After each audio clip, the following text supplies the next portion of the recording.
right, Zane.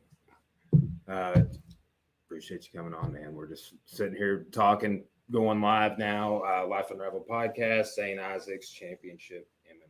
So thanks for coming on, man. Yeah. All right. That's just foremost.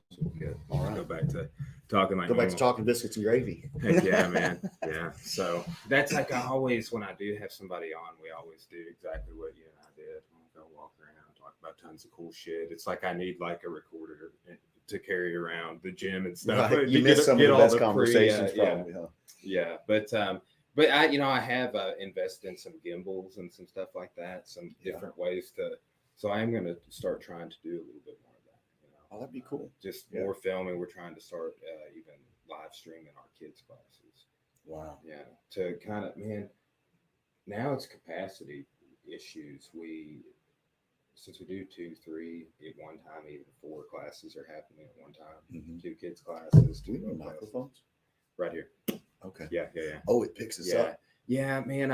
I'm playing with some different live stream methods, and I'm using StreamYard today, which is probably what I'm probably just going to nix my Zoom and do everything through StreamYard, live stream, multicam. But for whatever reason, I tried for like an hour from like 10 to 11 to get my mixer over here to pick up on my StreamYard, and I got both the cameras. Everything was good, but I was just like, forget it, screwed. Plug the Yeti Pro in. So these little Yeti mics, if I ever do lectures, that's what I use. Okay. So, and I'm looking to see my podium over here. So that's for, I bought that, scored that at music stores going out of town for lecturing for my history classes. Yeah. Okay. But I need to figure out how I'm going to capture audio at that podium. I don't really know what I'm going to do. I thought about getting one of those little, like a straw almost, just kind of comes out real skinny. Yeah. There's some different things you could go with, but now I'm just like, man, I can do almost any variation of audio and video I want to hear. It started from just like one camera at the end of the table shooting the side of both of us. Now we're getting different shots. I'm looking into adding a camera shooting down this way. I've got another screen over here for if I'm typing and want to use it as a workspace. So yeah. This is like, man, I just finished. I only had to go in for a meeting with some other high school teachers for some reason to tell them how I do my class. But I just finished a semester, and now for the summer, I'm just going to be podcasting about every day. Awesome. So yeah, awesome. You got a bunch of cool stuff lined up. Yeah, I do, man. I do. And this was one like I'd hit you up on a couple weeks ago. But this is like the first one. Like I just got done yesterday, and I knew I'd be done today. And man, I'm pumped to.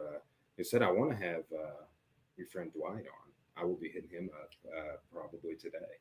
Yeah, because man, I've watched and listened to him on Facebook and have followed along with his conversations in the comments. I love how he interacts with us. Yeah. So I really want to have him on. So I'm gonna hit him up. But gonna try and do like one MMA themed episode a week is the goal, and then historian friends and you name it. A couple of English professors are gonna come on. I'm trying to do a series on Cuckoo's Nest.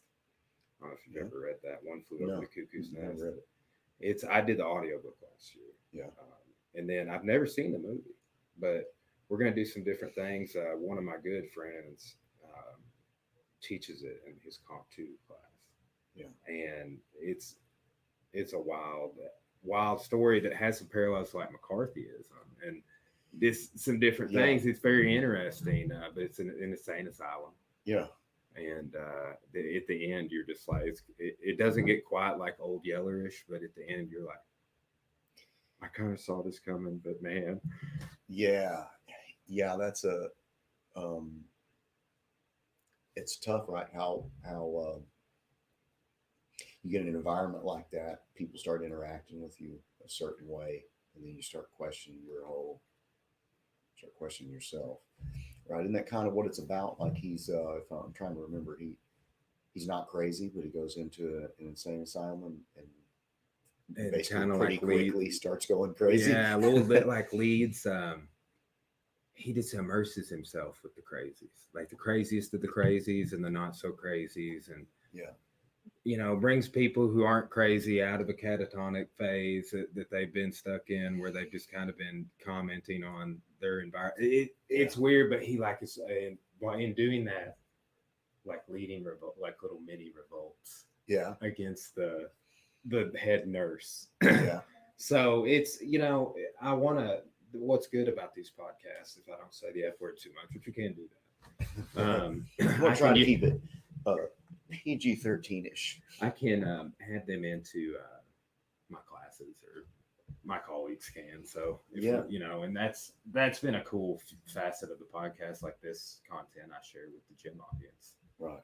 I will push this out on the gym Facebook page and be like, fellow Arkansas school owner here in the studio, listen to what we have to say. Awesome. Yeah. So, I mean, I do have a local audience that tunes in. So it's nice, man. Yeah. So I'm really surprised at how much JKD stuff you got sitting over there. Well, that's why I asked you to come over, because man, I really, it is a regret of mine to have never trained with Rodney at all, right? Like, and I just never, he a couple hours away, just never been around him, talked to him at fights. He was at a camp I was at, but I've never got to learn from him, but and he's been to 2 or 3 seminars I've been at. Mm-hmm. I want to say, did you guys come to the Sean Shirk seminar? Yep. That was a great seminar, was it not? Yeah, it was. Yeah. But, I've been around him quite a bit and have just admiration for the guy. He's always been nice to me, Yeah. But it's like, he's also, ever since I've been involved and been fascinated, some of those books I've had the whole time I've been, right after, as I told you, several of them were given to me. But he is kind of synonymous with JKD in Arkansas, like him and Mark McFan, but from kind of different ends. Yeah. Yeah, there's a unfortunately a big hotly contested divide, right? I picked up on that somewhat. I never understood the depths of it. Well, I don't understand it either, to be honest. I don't understand why. It irks me a little bit. I have gotten to where I hesitate to even call myself a JKD guy or mention right out of the gate that I am a JKD instructor, because of the connotation it kind of comes with, which is part mysticism, right? People get real weird about Bruce Lee, like he was a wizard or something, and like I'm going to be teaching him like spells and incantations or something, like they get real mystical on me real quick, like and they don't know what I'm going to teach them. If they have any idea, if they have an idea in their head about what I might be teaching them, they're thinking like trapping hands and stuff like that, like the Wing Chun trapping hands. So, but then just the politics of it is so gross. It's so ugly. It's so hotly contested. Who this and who that and when and why and stuff like that. And it's just, I've been lucky because Rodney's a very, he kind of avoids drama and politics and stuff like that at all costs. We just, like I told Dwight on his podcast, man, we just been hitting stuff. We just been punching each other in the face. Like I'm the worst. Rodney's more of a JKD nerd than I am. Keeps his ear to the ground a little bit more than me, but I've just never nerded out that much on Bruce Lee or the history of JKD. I was just like showing you how to hurt people. Right? Like that's what I'm here to do. Yeah. I'll listen to the history and I like the stories and all that, but I wouldn't even call myself loyal to JKD. Show me something better and I'll start learning that. And I've found plenty of things in JKD I didn't like. Found plenty of things that I modified a little bit because I thought it might work better this way or that way or whatever. But the two camps basically are, I don't know if it's hard, right? Because people will aggressively argue even what the two camps are or how many camps there are or whatever. But in my mind, basically, there's the Inasanto lineage, way of thinking, whatever, which is kind of I don't know if I want to go into what his intentions were, but what it ended up being is like Filipino martial arts and Indonesian martial arts with like Pencak Silat and things like that, Muay Thai. Yeah, that chai connection. Exactly. Yeah. And then the more authentically what Bruce Lee specifically was doing group, right? So there's the Inasanto group where he kind of went and found his own path. And the big argument is that a lot of people take Silat and Wing Chun and Kali and Eskrima and all this stuff and call it JKD. And that's kind of where the rest of it are like, hey, that's not, Yeah. you know, Bruce Lee never taught that stuff, you know. So is it JK? You can make an argument that it is JKD. I mean, I don't know. Like, and I don't even know if I care. But said all that to say that Ted Wong is one of the guys. Was one of the guys, he passed away in 2010, but was one of the guys who was trying to preserve what he felt Jeet Kune Do was and should be and should remain, which is specifically what Bruce Lee was working on and taught. And that's, I believe it was in 95 or 96, Rodney went to a Ted Wong seminar. He'd been an Inasanto guy. He'd been on the, following Inasanto on the seminar circuit. Somebody told me that yeah, Rodney was, I guess it was Will mentioned that Rodney originally had gone to a few, had been around Inasanto training with him, done Filipino stuff. Yeah, he'd been, and he thought that was Jeet Kune Do. And then went to yeah. And then, I started just kind of doing some research and really asking, like, I asked a few people some questions along the way, and then somebody basically was just like, the divisions on the Filipino stuff, to not get overly complicated. Yeah, and the Silat and even the Muay Thai, that stuff is, to the layman, looks very similar, but it's not the same stuff. Yeah. Anyway, Rodney trained with Ted Wong one time, and he was like, I'm scrapping my whole system. Like, this is what I'm doing. This makes way more sense to me than what I've been trying to do. Fact that Rodney's told me a little bit about what he used to teach before that, and it was just a very, man, he was doing MMA before MMA was a term, before the UFC was around, before any of that. He was mixing wrestling and judo and boxing and kickboxing, taekwondo, tong sudo, Muay Thai, anything he'd been exposed to. If he liked it, he picked it up and he stuck it in there. And it was switching stances. And I mean, he had a really, really complete MMA system before UFC 1. Yeah. Wow. He was just a guy who had this intuitive, he has a very, I describe it as like a problem-based way of thinking. Like, you can decide not to have an answer to the problem if you want to. If you want to train in Taekwondo, you won't know anything about Jiu-Jitsu. Okay, well, there's a problem you can't solve, but whatever, that's what you want to do. And vice versa, if you want to train Jiu-Jitsu and have no answer to somebody that you can't take down, right? Okay, well, that's your thing. That's fine. That's what you want to do. But if you're looking for kind of a foolproof, so to speak, methodology of training and defending yourself under any cert, you have to look at all the problems and you have to come up with solutions to all the problems. Mm-hmm.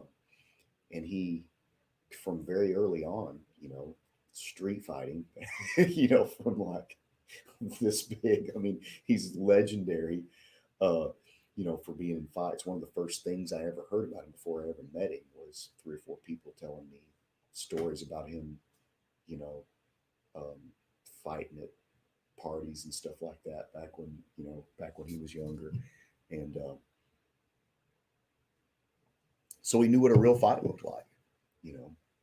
So he knew that while he was doing Tang Soo Do, it's not quite what a real fight's like. And when he was doing judo, it's not really quite what a real fight's like. So he kind of had to patch it all together for himself. So kind of right out of the box, when I started training with him, of course, I was watching UFCs, right? I think, we were probably on like UFC 12 or something at the time when I started training with him. And right out of the box, man, he had a complete MMA system, you know. Yeah, amazing. So it was, for at the time, you couldn't find it anywhere. I just got extremely lucky. What year would this have been? Like, we talking late 80s? Like, when did he start training with Ted Wong? Or, well, okay, so UFC 1 would have been, so I get what you're. So, but when did he meet Ted Wong? That's really what I'm. Mid-90s. Mid-90s, 95, okay. 96, something like that. Wow. And what Ted Wong was teaching was what Bruce Lee was working on the last 6 years of his life. See, there seems to be a big interpretation on that like, this is the Chinatown school and this is Seattle. The Oakland era, yeah. The Chinatown era, the Seattle era, etc. I couldn't even tell you what that stuff is, honestly. I'm the worst JKD nerd ever. I'm so not.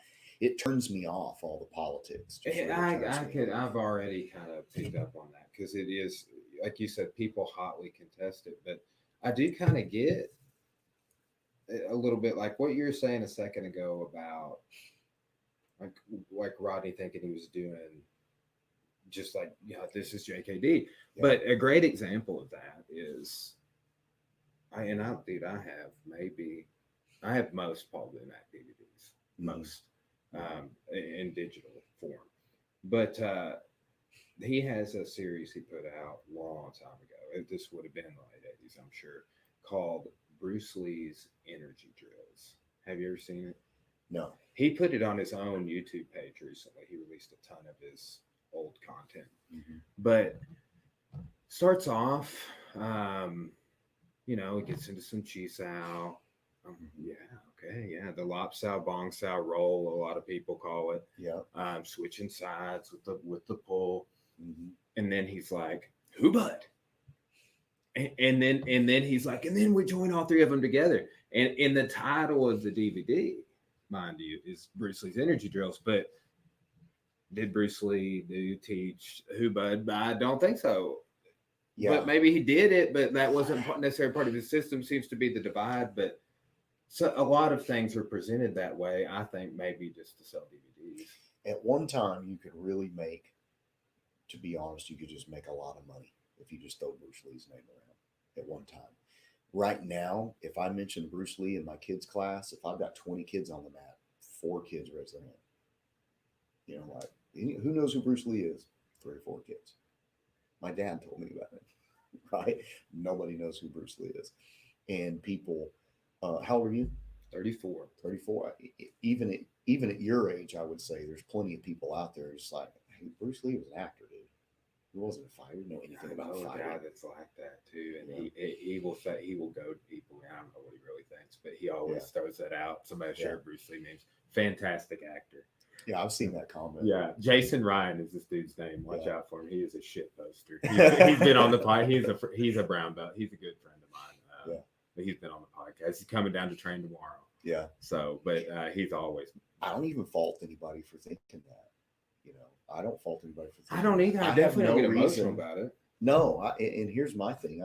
There's no reason to believe that Bruce Lee was a great fighter. There's no evidence of it. There's the it's hard to believe that he was a wuss. If you see him move, like, it's hard to believe he can't fight. But and then of course you listen to his students. But then man, there's people have reverence for their instructor. You see guys no touch knockout. People. So I mean, there's some hero worship going on. So it's like it's hard to say. Yeah. But for my money, it's like there's no reason to believe that Bruce Lee was a great fighter that, you know, there's evidence like he never sparred. Joe Louis said he never sparred with Bruce. To me, that's a decent indication that Bruce Lee was like, I really don't feel like getting my butt kicked by this big gorilla, you know. He did spar with Chuck Norris. You know, maybe the difference was that Chuck Norris was a nice guy and Joe Louis was not. Maybe that's the difference, you know. Joe Louis, God rest his soul, man, was a great guy, but I have a feeling that sparring with him was no fun whatsoever. Yeah. You know. You know, during my jiu-jitsu coach and just martial arts coach, he's the guy I've come up under the whole time. He's also under Bill Wallace too, right? So Yep. Bill and Joe both, he trained with both those guys forever. Jealous. But man, when he talks about sparring with Joe, we did a podcast just about his training with each one of those guys. Oh, really? Right? Man, yeah. And there's some good stories. Like he told me this, it's been blowing my mind that because I've been trying to encourage everybody to go to Superfoot Camp, but he said that Bill, Chuck, and Joe were all at Chuck's ranch, right? And that like Chuck Norris goes over to Bill and it's like, dude, something's not right with Joe. And then brain tumor diagnosis, you know. So like those guys were tight all the way until the end. That was like a year and a half before. But Dream told some great stories about training with Joe, like karate college stories and stuff like that. Joe was in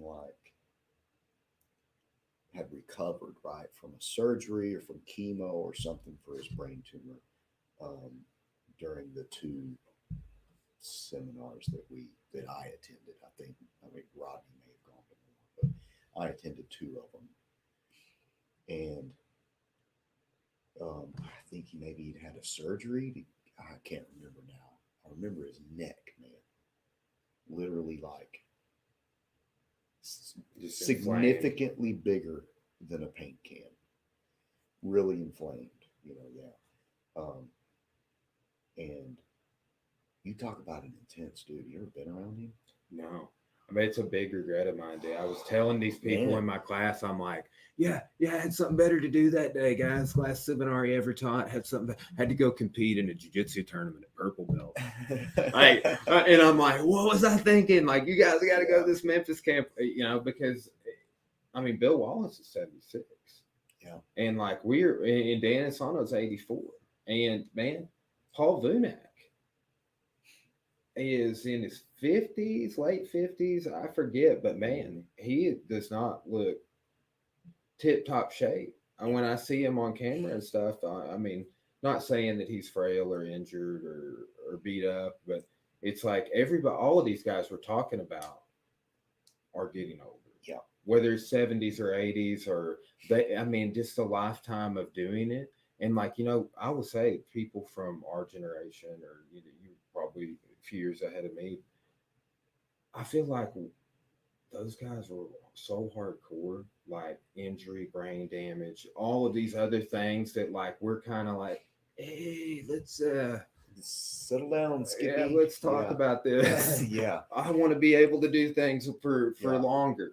You know? I mean, they came up in a generation, I think, where I've heard stories like a significant amount of people back then literally thought you could toughen your chin by getting knocked out or by sparring hard, like you could toughen up your brain, you know what I mean, to not get knocked out by getting hit a lot. Turns out that just causes Parkinson's instead. Yeah, turns out not so much. But I got to tell this story. I was telling that story because Joe Louis, first off, one of the most intense people I've ever been around. Like his stare when he looked you in the eye, it was like he had heat vision. You wanted to look away. Like it was like staring into the sun looking at this guy. And he would like lean in. He's talking to you and he would just burn through your brain with his eyes. One of the most intense people I've ever been around. And he first off, he carried around this pegboard with like the right, these things. Have you heard this story? I know what you're talking about. Dream's got a pair of those in his truck. I can't even make him move. Yeah, he takes the 200-pound one.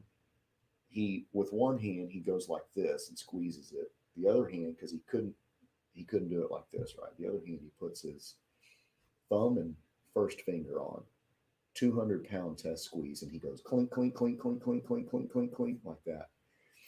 And then he puts a focus mitt on the floor and does a chin push up. That's way harder than it sounds, and I know it has to sound hard. He does a set of chin push ups. He just pushes himself up. He's recovering from surgery or from like, you know, some kind of, I don't remember what the diagnosis was, but he's like, this was between the time when he was in the hospital and the time. Where was that? Was this in Arkansas where you guys? This was in Jackson, Mississippi, was one of them, and then Tulsa was the other one. Yeah, I know. Like right there at the end, around I believe one of the surgeries. That's when Drain got his last rank from him. He did a seminar in Sherwood, and that's the one I missed out on. But that's definitely a regret. I mean, I love hearing people talk about that guy, and like I watch I've got some DVDs over there. I watch his stuff. There's seminars on YouTube. I got a playlist full of his stuff. He's a very interesting character, very interesting cat, man. He was definitely a pioneer, changed his styles, changed his striking style over the years, and kind of fell in love with boxing and stuff like that later on. Early on was kind of just a straight up karate fighter or whatever with a sidekick. You remember these stories? Yeah. Like, he was just a sidekick, just like walking into a jackhammer. You're just going to get sidekicked to death. So did you know this? In Okinawa, Drink told me this on one of the podcasts, that not at the same time, but Bill Wallace and Joe Louis came out of the same dojo. Right? No, I didn't know in that. Okinawa, and like they were both over there, I believe, for military purposes, right? And Chuck Norris, his story was, I believe, he was in Korea, if I'm not mistaken. I think that's right. Got exposed to Tang Soo Do, and later on, got into Taekwondo. But those guys came from the same dojo gym and came back. And early on, we're doing more of that like point type fighting, which evolves into full contact, and which they were really the pioneers of. But they both came out of the same gym, and I've been really deep diving on Superfoot system, just training to test for a white belt under him, and also just because a lot of Superfoot's website has a ton of Joe stuff on, like his drills, and just like I wanted that as a comparison, and they're so different. It's insane. That's what Drain is saying. He's like, these guys came out of the same gym, and like, look at their fighting styles. Totally different. Very different. Yeah. Interesting stuff. But I guess it's always that way. You just kind of find your natural. Another one of my reasons for kind of a little bit of a departure from the JKD stuff. One of the many reasons. But it's like I finally just had to admit, like, this style of fighting from the outside, right? Ted Wong's JKD is fencing without the sword, is what he would say, right? A lot of lead hand, lead foot stuff, and a lot of really quick in and out movement, angling off, things like that.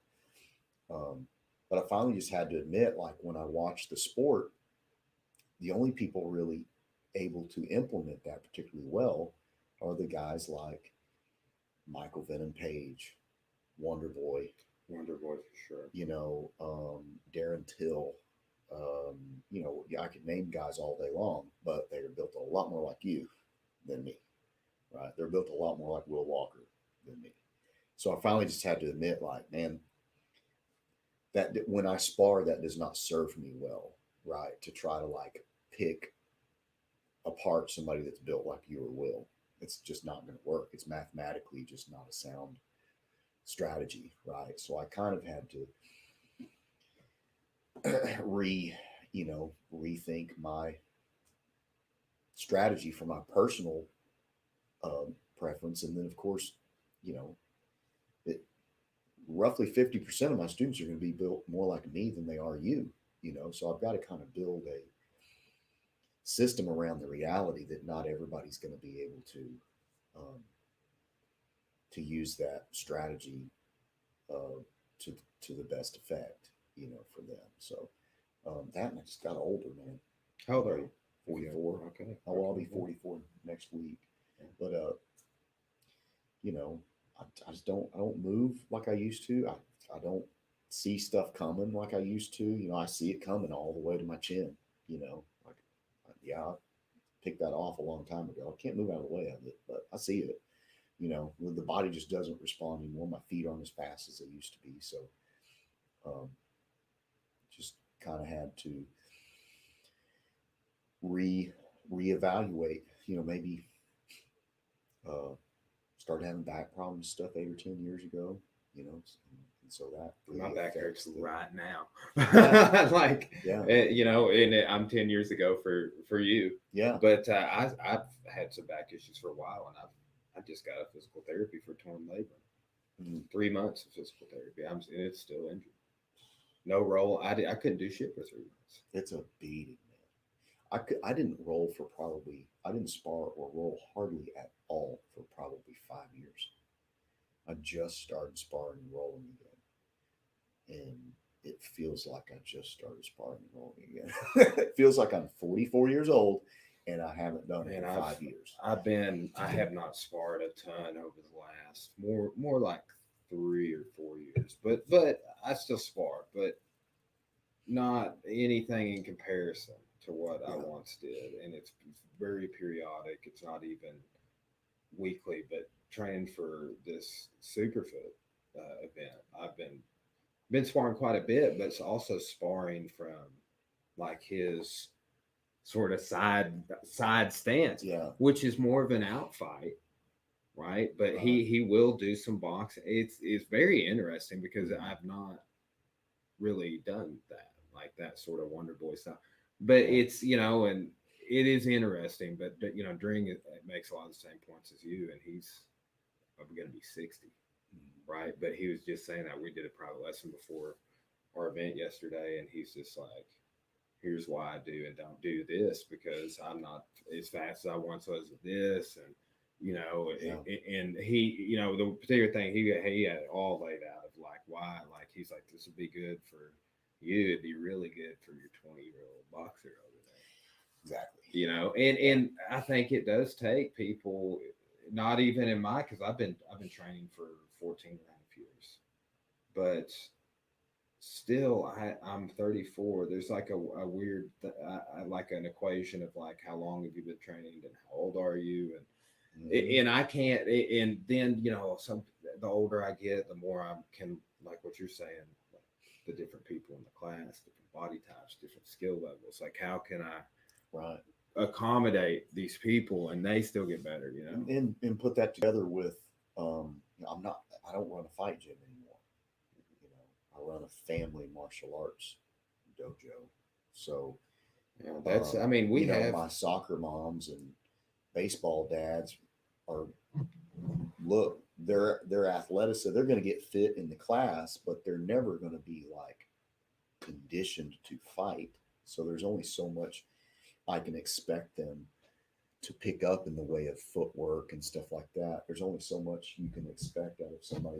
You're not, I'm not dealing with Will Walker anymore, who's obsessed, right? When he was fighting on a regular basis, he was obsessed. So you give him something to work on, and 100% chance the next time you saw him, he was going to be better at it.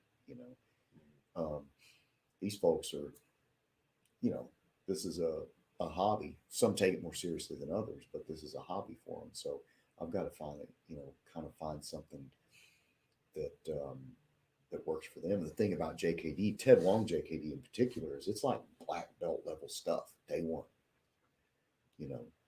Bruce Lee didn't. Nothing about it was basic. Yeah. It was simple. Simple is not easy.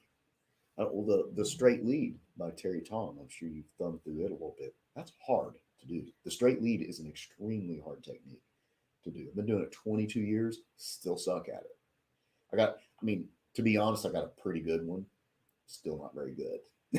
Like, but I don't know anybody who has a better one than me. Mine's still not that great. It's hard to do. And then you add, and that's just hitting the pads with it. You try to use it in sparring. It can be difficult. It can be difficult to do. And expecting that out of regular people is just not. It's unfair. It overwhelms them. We're running a business, right? It overwhelms them, and they'll quit. So. What so like when you were getting like the other day we had 3 boxers compete at just USA Boxing and I don't know if we've ever had 3 boxers compete on the same card. And I've had some folks fight. Probably we've had like half a dozen boxing fights and a kickboxing fight in the last year. But man, I'm kind of like you. There came a point where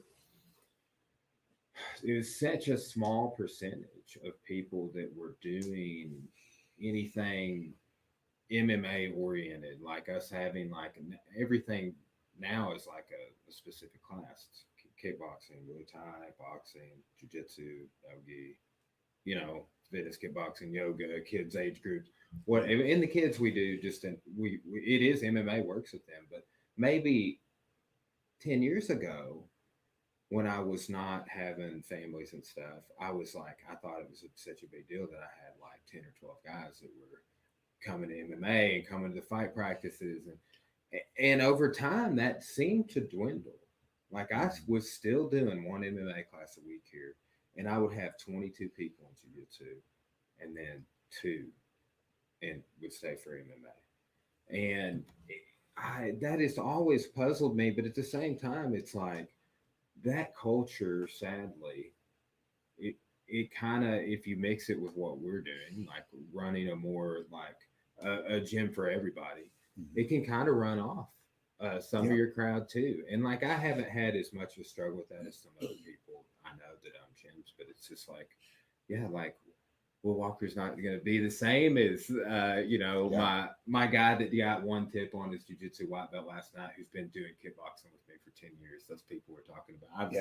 I gave that conversation last night. I was like, this guy, he's kickboxing forever, and now he's doing jiu-jitsu, and I'm like, and none of y'all know how to throw a punch. Because like there's a couple people there that do striking too, but it's like. It seems like everybody wants a specific skill set, but they come to you for self-defense and they don't like the answer you give them about what self-defense is. They want to do what's comfortable to them, or maybe some of them are just like picking teams. There's a lot of that going on in the JKD stuff. Everybody just kind of picks a team. And it's interesting because what Rodney always did looked way more like the general idea of what Dan Santo was doing than it did what Ted Wong was doing, because he had a complete system. Ted Wong did not have a complete system and did not pretend to. Like, I'm teaching you, this is what I'm teaching you, what Bruce Lee was doing the last 6 years of his life. If you are learning this for self-defense, it's great, this will work, unless you're dealing with somebody who takes you to the ground. You need to go learn to grapple.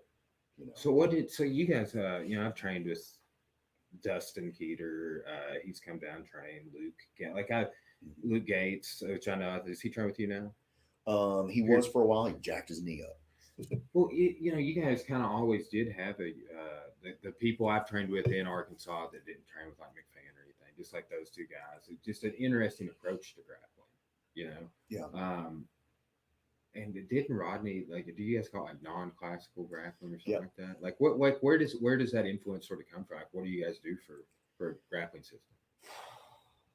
Man, this is such a difficult question.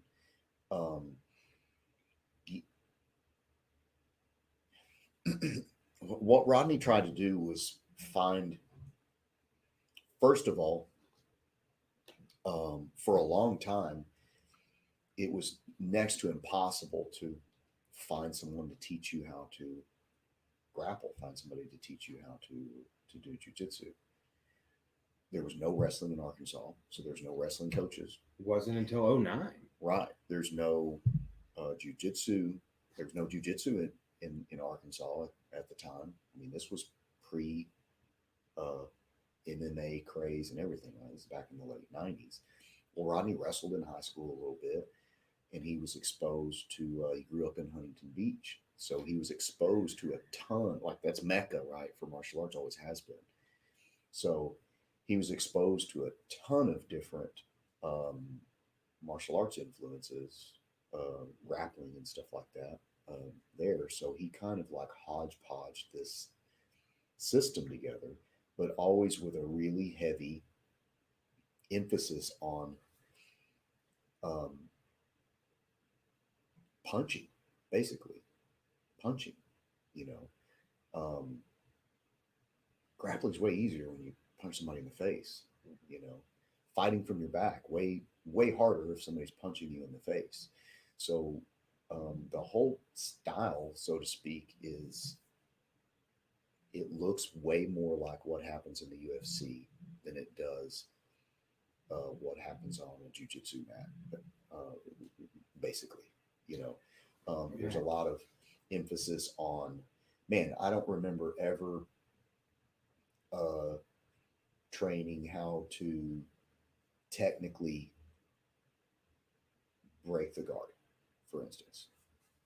That's how you do it, right? Now just got elbow you in the gut, punch you in the face. Repeat as necessary. Your guard opens up. Ta-da! That is a great guard break. Right? I'm not gonna lie. And you know what to do inside the guard. Punch them. If that doesn't work, stand up and punch them. Right? When their guard opens up, throw their stupid legs out of the way. Punch them some more. Right? So you could kind of there were some of our guys who were William was always very technical. William's probably the best example of the more technical side of what we did, but we had plenty of guys. Garrett Cox, Jeremy Green was one of our guys, and I mean they're just smash mouth, man. They're just gonna throw you on your back, smash you to bits, pass your guard, smash you to bits some more until you turn your back, and then choke you. You know, and that was kind of it's very unsophisticated. If I'm honest, it's very unsophisticated. I'm a 22-year white belt. I've never rolled in a gi. That is what has fascinated me about you guys. It's like, because I would see y'all at like Fort Smith MMA fights. That is when I would cross paths with you guys at fights. But and I'm talking like, I remember seeing Will fight a few times, maybe as many as 5 amateur, right? Like this and that Garrett Cox guy you're talking about. But it was always fascinating to me at the time, because I probably would have been a blue belt, maybe purple belt, but probably a blue belt in jiu-jitsu. And you guys were good at grappling for MMA, and it's just like, I knew that y'all didn't train Did in not the gi. have any kind of grappling pedigree. Yeah, well, like literally no grappling pedigree. Rodney doesn't have a belt. I don't know that he has that may not be true. I think he might be a black belt in Japanese jiu-jitsu. I don't remember. But man, it didn't blow my mind, but it just challenges the conventional way of thinking that all grappling is Brazilian jiu-jitsu. Yeah. You know what I'm saying? Yeah. And like people, I've been stereotyped as that. And I do like to remind people occasionally that I actually started off the first year and a half that I trained. We didn't even do gi. We did no gi. Yeah. We did MMA. Like that was like, I started training the year that year after 06 that the Bonner Griffin fight happened. Oh, yeah. Like Will and I were talking about this when we did our first Tough Series podcast, right? Yeah. Is like that everybody that I have had on that is probably, let's say, your age or above, I'm like, how'd you get going with all this? They're like, UFC 1, UFC 3, UFC 4. It's the same answer, but for like people from my generation or maybe even Will's, it is tough. It's that Bonner Griffin. Like I remember seeing Michael Bisping win the Ultimate Fighter, you know, and had been training for a little while and was just, fascinated. Yeah. But that's, man, how much it's evolved since that time. But at that time, I was not doing any gi work. So it was like that was a newer way of thinking for me at that time, that I was a blue belt. That, and then I got really into competing in jiu-jitsu, like purple and brown belt, and got into the sport. And I was just like, man, fuck this. Like you guys don't even do heel hooks. Yeah. Like, and I got shit leg locks because I've been playing your stupid game. Exactly. You know what I'm saying? So like I realized about midway through my brown belt with how heavily invested I was in sport jiu-jitsu at that time. There's a 3 or 4 year period where that's what I did. Yeah. Like but and I don't regret doing it. It's probably one of my back hurts right now. But you know, and I had a kickboxing fight, a couple of MMA fights, but man, I just like I opened up and like we do heel hooks in the gi all the time, which is like some people would be like, oh, sacrilege. Yeah. It's against the rules. Like I joke about the jiu-jitsu thought police all the time because there is a little bit of that going on, and it's easy to. I'm not saying really any of my instructors ever force it. It's like there's a culture out there that the sport of jiu-jitsu is this is it. Keyword cult, right? Like, yeah, people pick teams. It's team stuff, man. Everybody just kind of wants to belong to a group that thinks the same as them. And nobody wants to hear anybody else's opinion. They want to hear their thoughts and opinion come out of somebody else's face.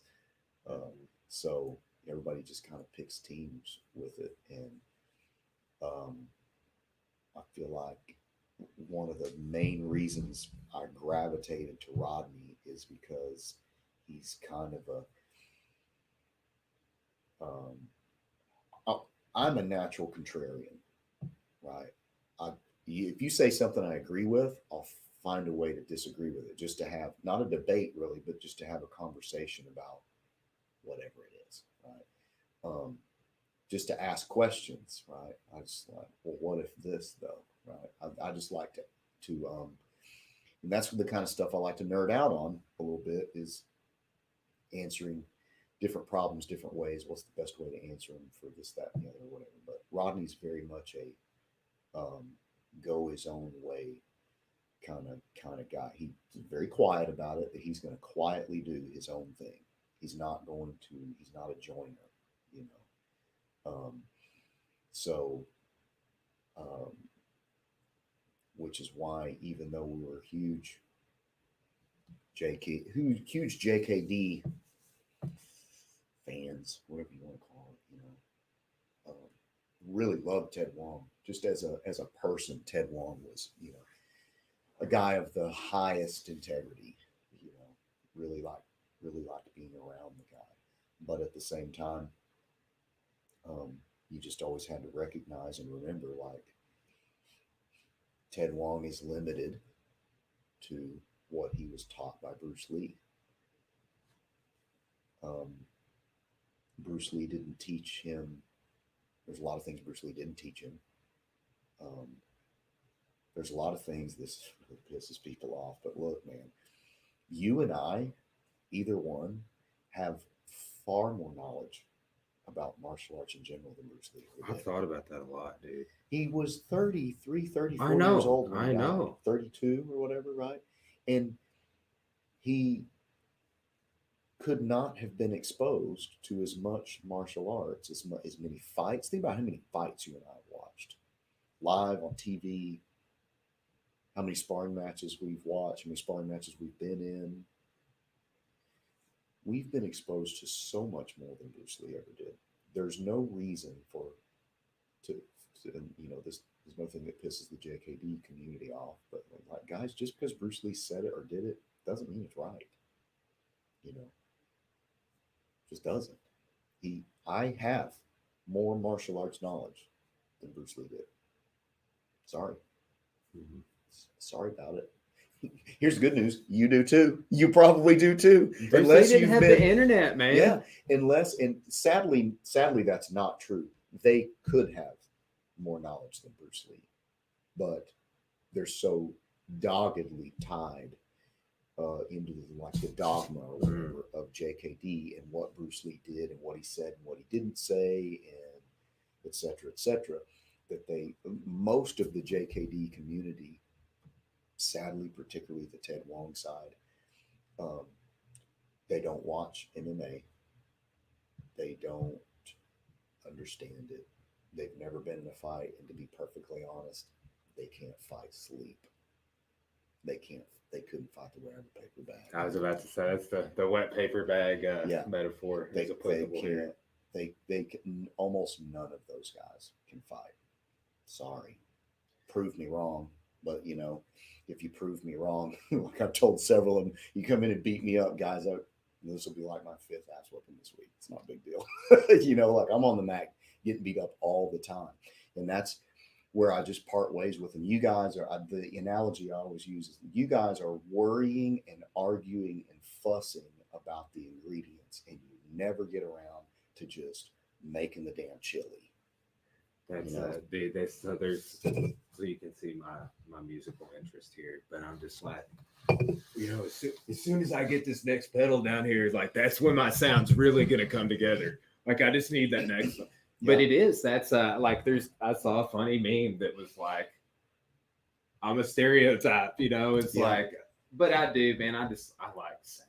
I'm a bit of an audiophile. I collect vinyl, and it's, I grew up playing in the church band.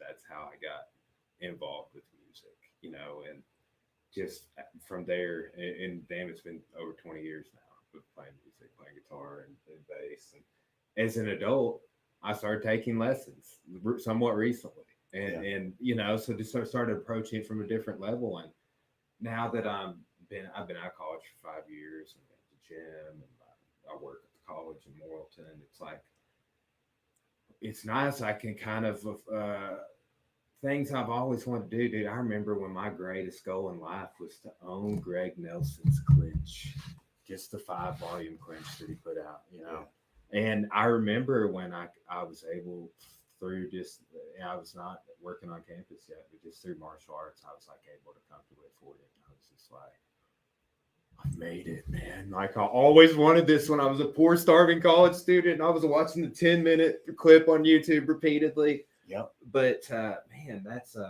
synthesis has always been my approach with all of this stuff. Mm-hmm. Like what you're talking about, it's like, like, the reason I bought those Terry Tom books is because I thought she would have some insight, and she does, to the way Ted Wong did things. Yeah. Just like that's kind of what I wanted to talk with you about, what I'd want to talk with Rodney about, is like, it's its own sort of unique flavor, just like Bill Wallace, or Paul Vunak, or,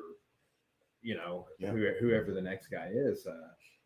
But it's interesting that there's so much division on all this stuff between all these people that we're really talking about. The thing that pisses me off the most, I think, is that I would bet my home, I'd bet everything I own right now, that Bruce Lee would think, train, and teach a lot more like me if he were still alive than he would like the JKD goon community. I refer to him like all these JKD goons who are so married to whatever it is they interpret that Bruce Lee was doing or trying to do or said or whatever. That's I think that this is one thing Dwight and I part company on is I think Bruce Lee would have been an early adopter of Brazilian Jiu-Jitsu. I think he would have seen the value in it, and I think he would have been. Now, Bruce Lee's another guy who was a contrarian. He wasn't a joiner. So, it's not like he had a black belt under Jun Rhee, or anything like that. So I have kind of goaded Dwight a little bit. Like I think he would have been one of the earlier American black belts in Brazilian Jiu-Jitsu. I don't actually think that, but I do think he would have been an early adopter of a more sophisticated skill set of grappling, than most people had. And that's kind of interesting because I wonder what it would have looked like,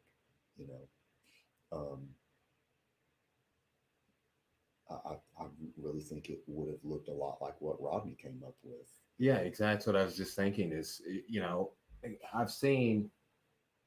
I know Insona's put out a couple of grappling sets with like Eric Paulson's one of the demos, in one of them. I think came out in 2000.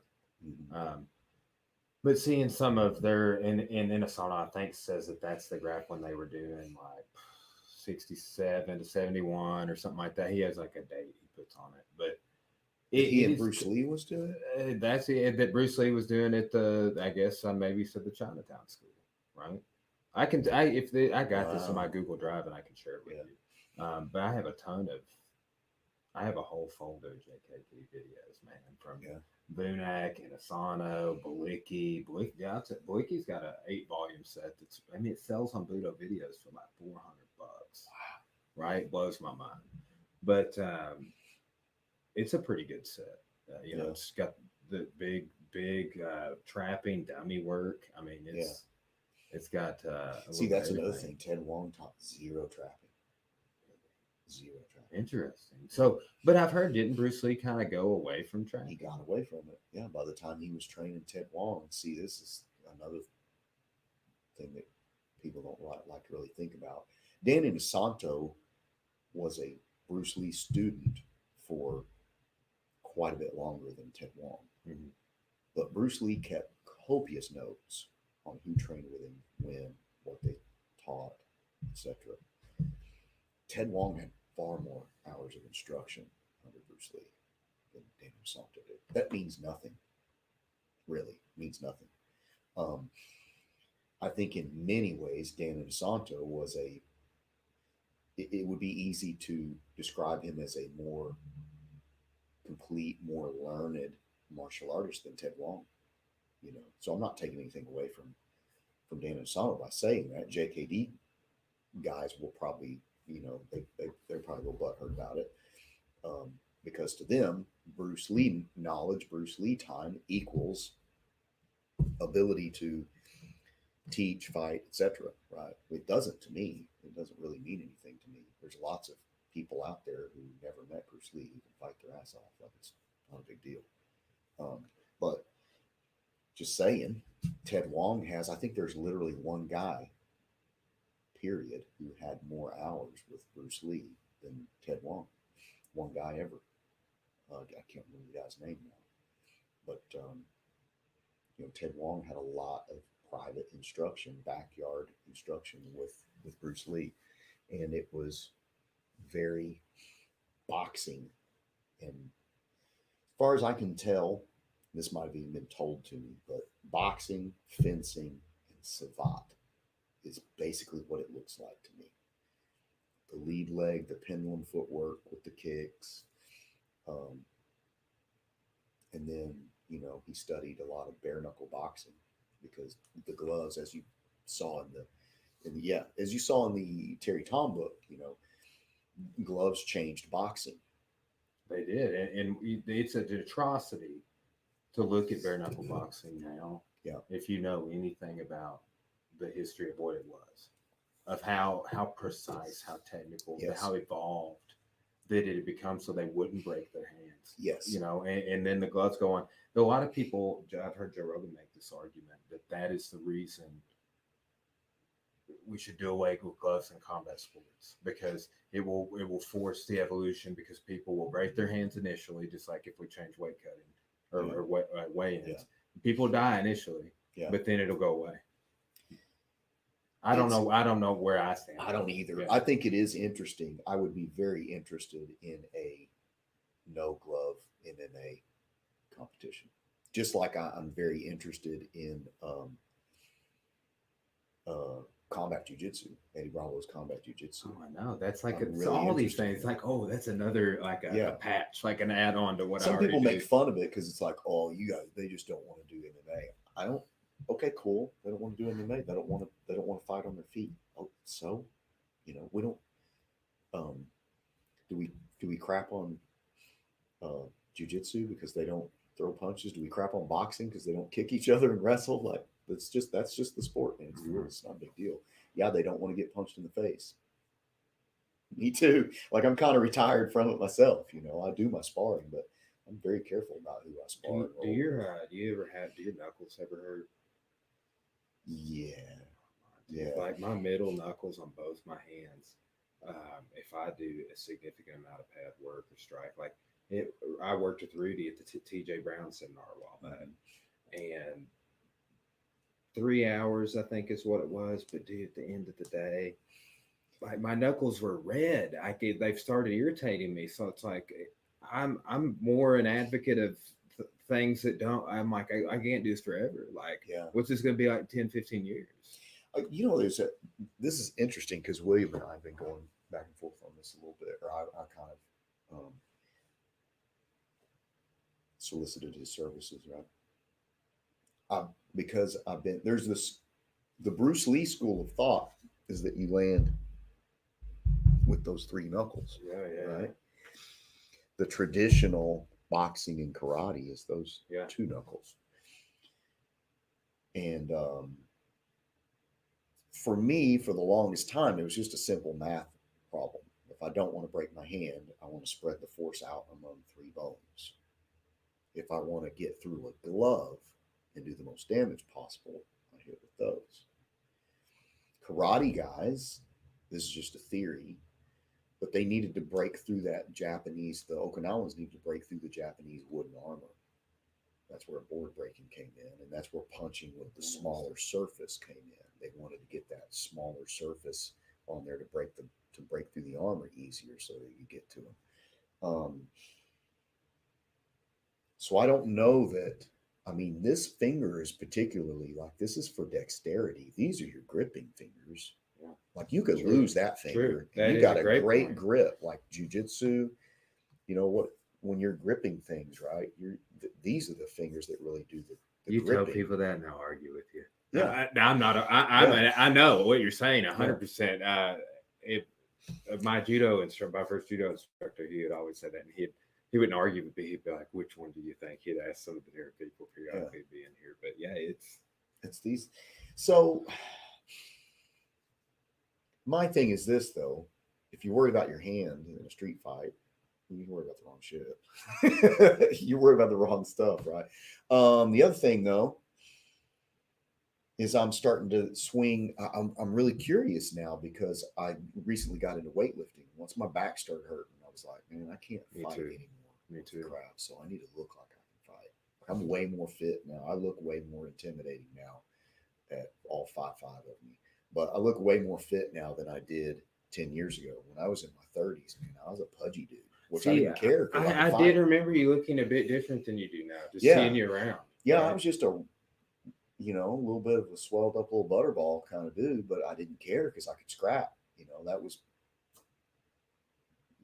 so it was fine with me. And I even had, I carried, like I was relatively fit. I wasn't like fight conditioned, but I was relatively fit. Looking like that. Once my back and neck and stuff started hurting, I started getting where like, man, I just can't, like I might roll one day and I might not roll again for 2 months, just be all jacked up. Same way with sparring. I can still demonstrate stuff, but if I do, I used to do a lot more angling, rolling out, rolling under, stuff like that. That's hard on the low back, man, especially when I'm doing it by reflex. Like I can demonstrate it because I'm kind of telling my body what to do. But when I'm doing it under duress, my body's just kind of doing it, and I'll throw my back out real easy doing that. So I kind of had to change. I'm in the process of kind of changing the way I move on my feet. But I said all that to say, what was I talking about? The knuckles. So I got into weightlifting, and I started noticing like when I'm pushing dumbbells, if I get stuck, I naturally turn these knuckles in and I get 10% stronger. If I'm benching, I don't bench press a lot, but it's particularly true on bench press. If I get stuck, I just naturally just turn these knuckles in and I get 10% stronger pushing with these knuckles forward. Some people say to point. I've seen people emphasize pointing with your fingers on a bench press. See, I've never heard that, but I experienced it. Yeah, so it's got to be the same thing as what. Yeah, I like rethought. Like, well, shit. Like I'm literally stronger if I point those knuckles. So maybe that is how I need to be punching. Like an alignment. Yeah. Like a aligning the musculature in there, which they're, I talk about that a lot. Like you do a lot of that with jujitsu. Put your hand this way, not this way. Put your elbow this way. See, not this that's way. where there's this. I picked this up from Japanese jiu-jitsu, but there's like if you grab someone's hand to like twist like that, if you grab it like this, it is a notable difference if you point. Yeah. Like yeah. Like you can go from like the person's not bending their knees and you point and then whoop. Yeah. Rodney talks about that. Yeah. And he learned it from a Hapkido. He learned from a Hapkido guy. Doing wrist locks and stuff. We messed around with all sorts of stuff back in the day. When I first started training with him, we weren't. We did a lot more self-defense type stuff, and even stuff that dealing with like non-compliant situations, because we both worked at this juvenile camp that's in Mansfield, Arkansas. Mm-hmm. So we were restraining teenage kids, which they're growing big now. So you got to be able to really, you got to be able to really wrestle, because these little bastards are, 200 pounds and they can bench 400 pounds and slam dunk a basketball.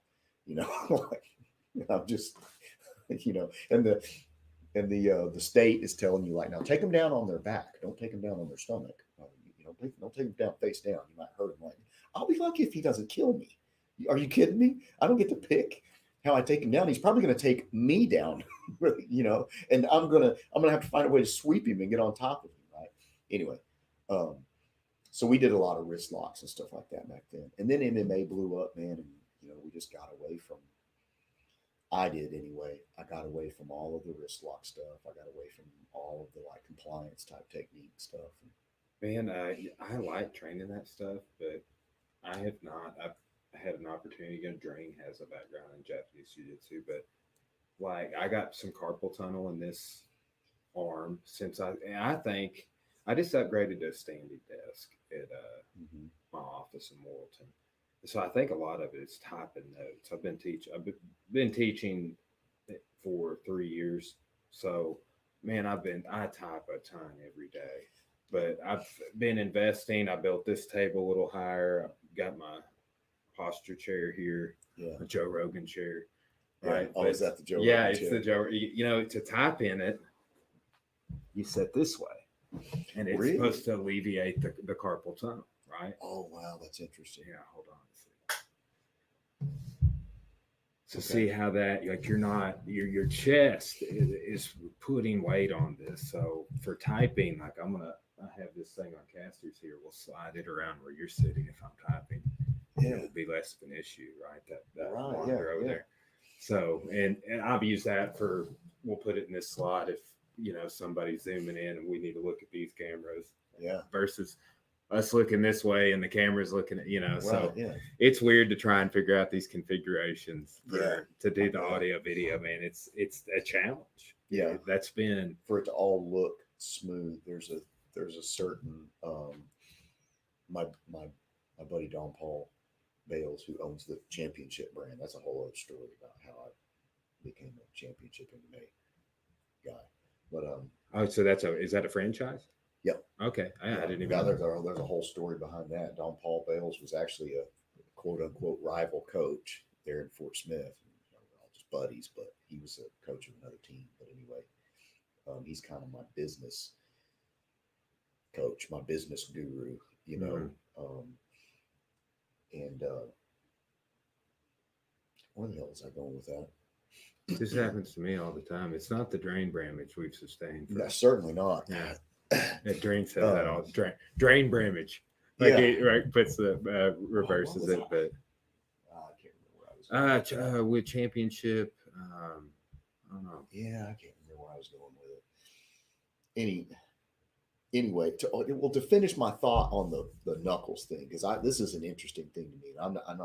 I'm asking questions I don't know, but I had William do, and I'm gonna have him do it again because I didn't like what he did. But I had him X-ray himself. Right? Oh, okay, yeah, he is here versus here, right? And to look at the bones and just look at the alignment. Yeah, I mean, you see what looks right and what doesn't. But I've always told people, like, man, if I paid you $100 to go like punch something really, really dense, right? Something hard, not necessarily concrete, but like, one of those like the bottom of a heavy bag that people have been kicking on for a few years. If I paid maybe you has a $100 to sandbag in go it. punch that son of a bitch as hard as you could punch it, would you punch it with these 3 knuckles or would you punch it with these 2 knuckles? And I'm punching it with these 3 knuckles. I'm not punching it with these 2 knuckles. I think this is safer to do, but I think this might be more powerful. I don't know. Going further on that, though, none of our guys, very few of our guys ever wrapped their hands in MMA, and we never had a hand break. Yeah, I don't. I've thought about starting to do cloth wraps because of some of the problems I've had, but at the same time, I'm like, I wrap my boxers' hands when they fight, but for fights we wrap. Obviously, you have to, but I never wrapped. And who was it that I was reading? Maybe Joe Lewis was saying sometimes you shouldn't wrap your hands. Man, I never wrapped my hands. I hit until literally a few years ago because my hands just started hurting. We never wore gloves to hit mitts or bags ever. That's something No I've hand seen wraps, a lot of people do that. Yeah. There's no reason to. I mean, it toughens up your wrist. What I really like about it is you are forced to be extremely precise with your shot. Not only the placement of it, but the angle of it, particularly like with hooks. You can't swat at it and hit like this like you can in a glove. Yeah. You have to get this really clean purchase with your fist and deliver all that force super clean in the end. And it can't be like, right, you just lost everything off your hand, right? You like your exposed bone now, right? So you got to be like straight in, straight out, and it's a different kind of power when you get this really precise impact like that. And you don't want to push the punch. It forces you to not push it, so you can't like stay on the bag too long because you tear your knuckles up. It just right on, right off, right? Like a whip. You get the skin, like the streak of skin on the bag. That's happened many a time. Yeah, so it forces you to be really precise, and I think that we never wrapped hands unless we had to. And like William, literally, Rodney's done this just to be a smart ass. They're like, no, you got to wrap your hands. So Rodney would literally take gauze and then tape, just like that. There you go. His hands are wrapped. William never even got close to breaking his hand. Now, he's not a big haymaker striker, but that's kind of the point. Yeah, that is what got us on this whole conversation, though, is like gloves have changed everything. And that's not good. And I think we're seeing, Trevor Whitman was on Joe Rogan's podcast, was kind of talking about how shitty the gear for MMA is. Like, dude, I've had one pair of MMA gloves ever that I felt like fit my hand. Yep. I own 3 pair. And I like one of them. I've got some really fancy combat corner, handmade in Thailand, that when I open my hand, the thumb piece is so long that it just comes off my thumb. That's until fingers coming out. Which, didn't somebody lose a finger in a fight recently? Long ago, yeah. Lost their finger. But and I would always there for a while I would buy the more I guess you could say there'd be MMA sparring gloves, like they were more rounded, but you still had the. And some of those, but man, he breaks down the science behind because I guess he makes his own gloves, right? And there's $300 a pair, but it's he's got this hey, here's how stuff should be made. Yeah. And kind of talking about things we're breaking it down of yeah.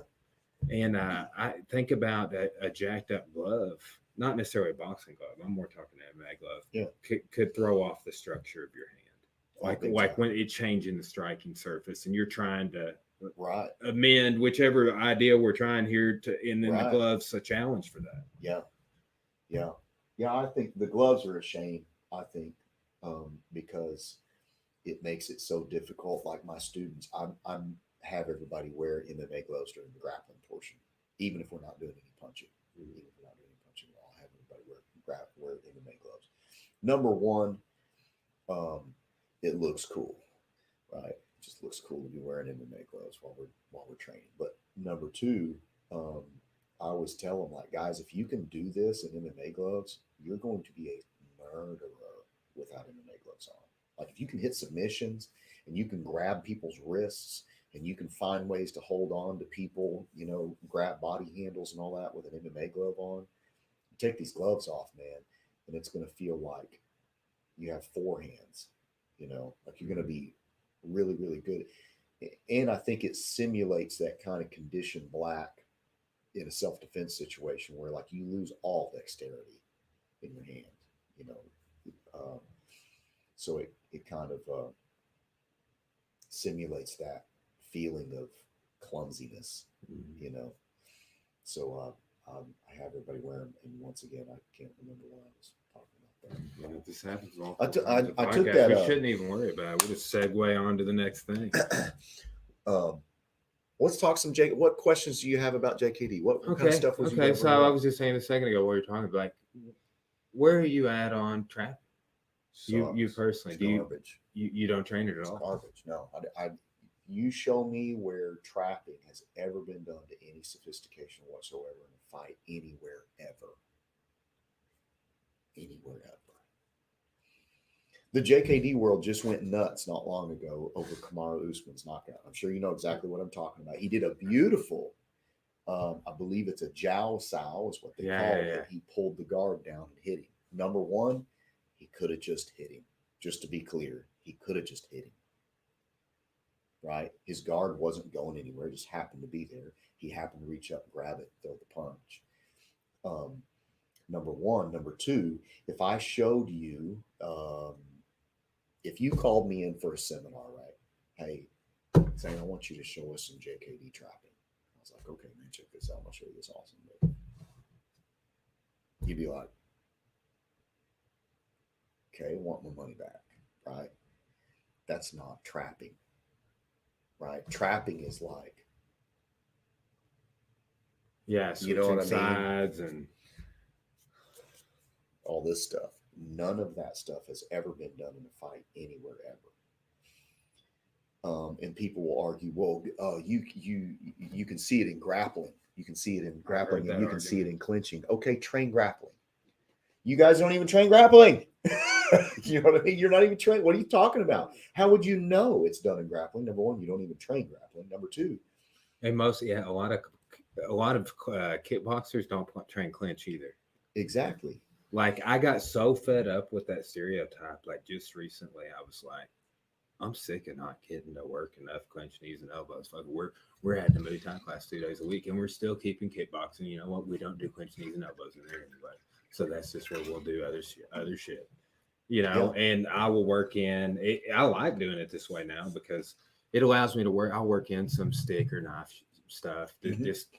I like training that I never get to do either in those kickboxing classes to add a little bit more of like, you guys don't grapple. Exactly. So let's do a little bit of this, and a lot of people come to Muay Thai and the kickboxing now. So which it is like that's one thing I've always loved about Thai boxing and kind of got away from it a little bit. But when I first started out, Caleb had trained with Chai a ton, trained with McFan originally, and we did a ton of clinch. I remember throwing somebody in a clinch or a cross train one day, and they had never done it. Clueless. And I was just like, in my first 2 fights, clinch knees all day long. The first one was a TKO. The second one, the dude died when I need him, and then I got mounted him, hit him, turned over, choked. But it's like Vanderlei Silva back in the day, Anderson Silva when he first came over and beat Rich Franklin. But then like after a while, like we started doing these IKFs and shit, and the fights we were getting in Arkansas, he wouldn't let you clinch, and all this weird shit. It's because it evolved more out of full contact kickboxing. Yeah.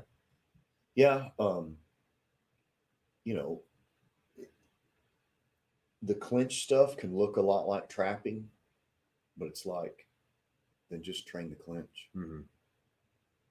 Train the clinch then. Like, look, you know, these guys, you know, I tell them, like, dude, you might be able to kick my ass. You can't do it with trapping. That's all I'm saying. Like, you're not going to do it with trapping. You're not going to like pock sow lot sow me. You know, if you try, I'm going to beat you to death.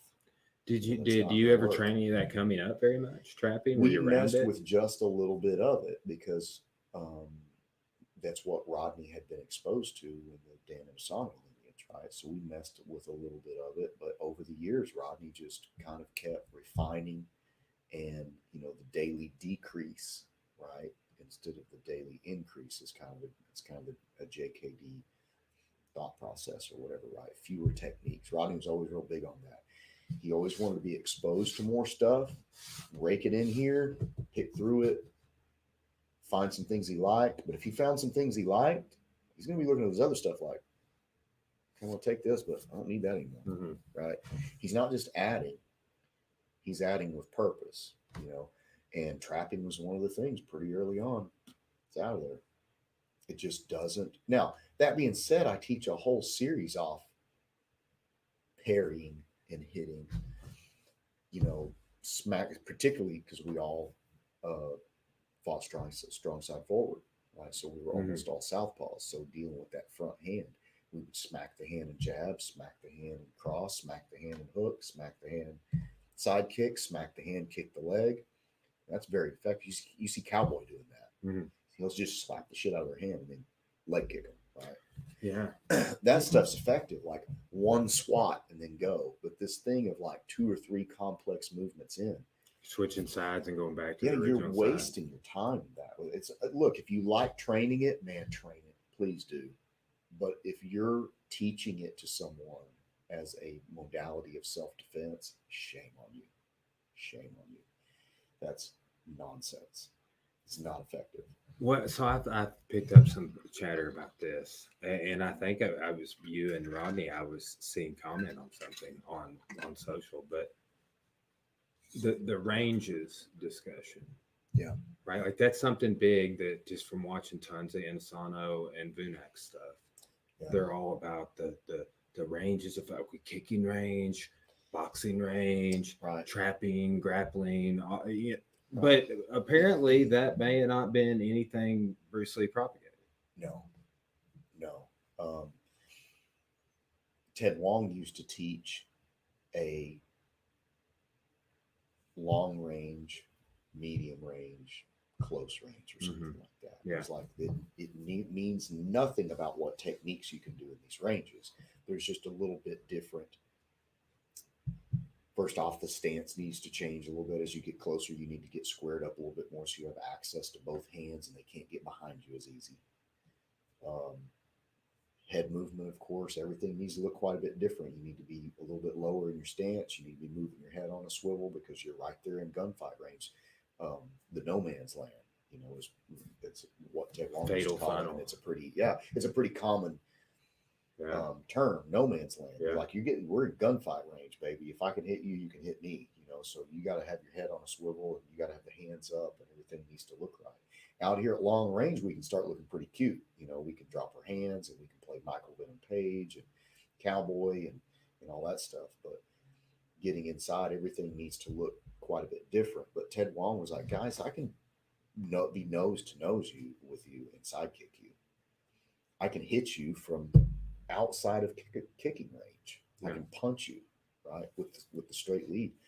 Ted Wong had a deadly straight lead. Man. Watching him move, a guy his age in particular, who was really like, he defied physics.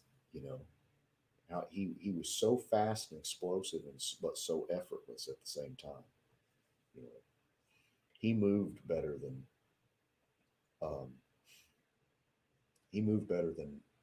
a lot of high-level pro boxers. How old was he when he passed? Do you know? 70s?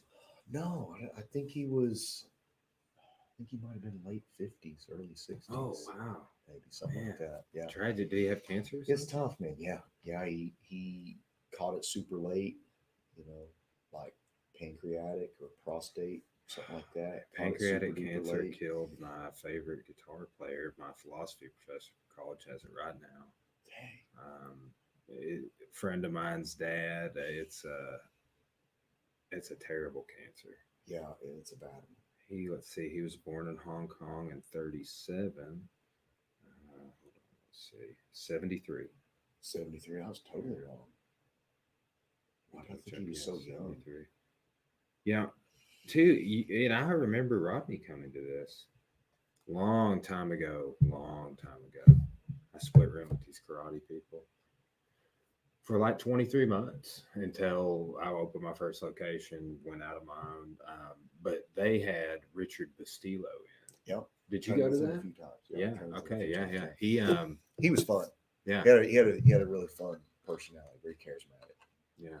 And I wanted to say, I remember it was here in Russellville. I think I remember Rodney coming and that Garrett Cox guy coming to. Yeah. We came to train with him as often as we could, and would have done the same thing with Dan Usano. It wasn't like we never joined teams. We just decided we liked the Ted Wong stuff.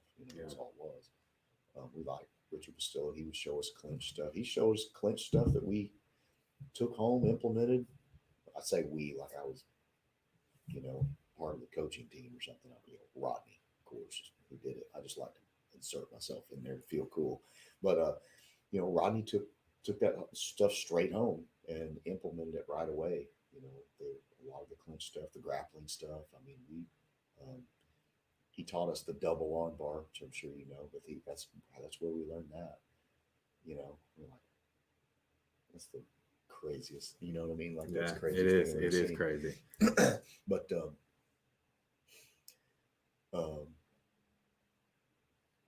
just so much knowledge, man. There's some other guys like that. I mean, Ted Wong, Richard Bustillo, Poteet. Never met him, but I mean, there's some definitely some, especially those first generation guys that would have been really cool to train with. Man, I hear a lot about Terry Gibson. I got some of his VHS tapes over there. I'm getting converted to DVD. Like when I went up and trained with McMahon, and he had boxes full of VHSs. He goes, "I've already got these converted. You can have any of them you want." And I was just like, wow. And I was like, the other two guys that were there, like, hey, when you get those converted, we have permission, so you can just go ahead and just add us to the drive folder, And I was just like, yeah, I got you guys. Like, you guys got a drive folder you need to add me to, Yeah.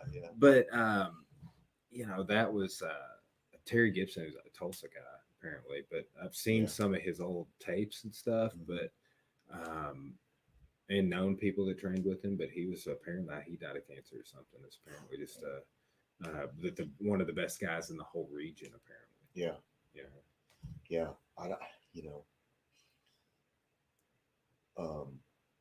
I recognize the name. I wouldn't be able to pick him up. Larry Hartzell's another guy. I've got some of his books. Yeah. McFan is one actually that Rodney's always talked highly of. Dude, he I had a blast training with him, and I it was awesome because we trained for 3 hours. And did a little bit of everything, did some stick work, did some trapping, did just a little bit of everything. But that dude is intense. Yeah. And he did like a bicep crush on me with a stick and threw me with it. Yeah. And he had like a judo certificate from 82 from Gene LaBelle hanging on the wall. And I was just like he chunked me. And we land and he's in a pin with his back on me, but compressing my bicep with that stick.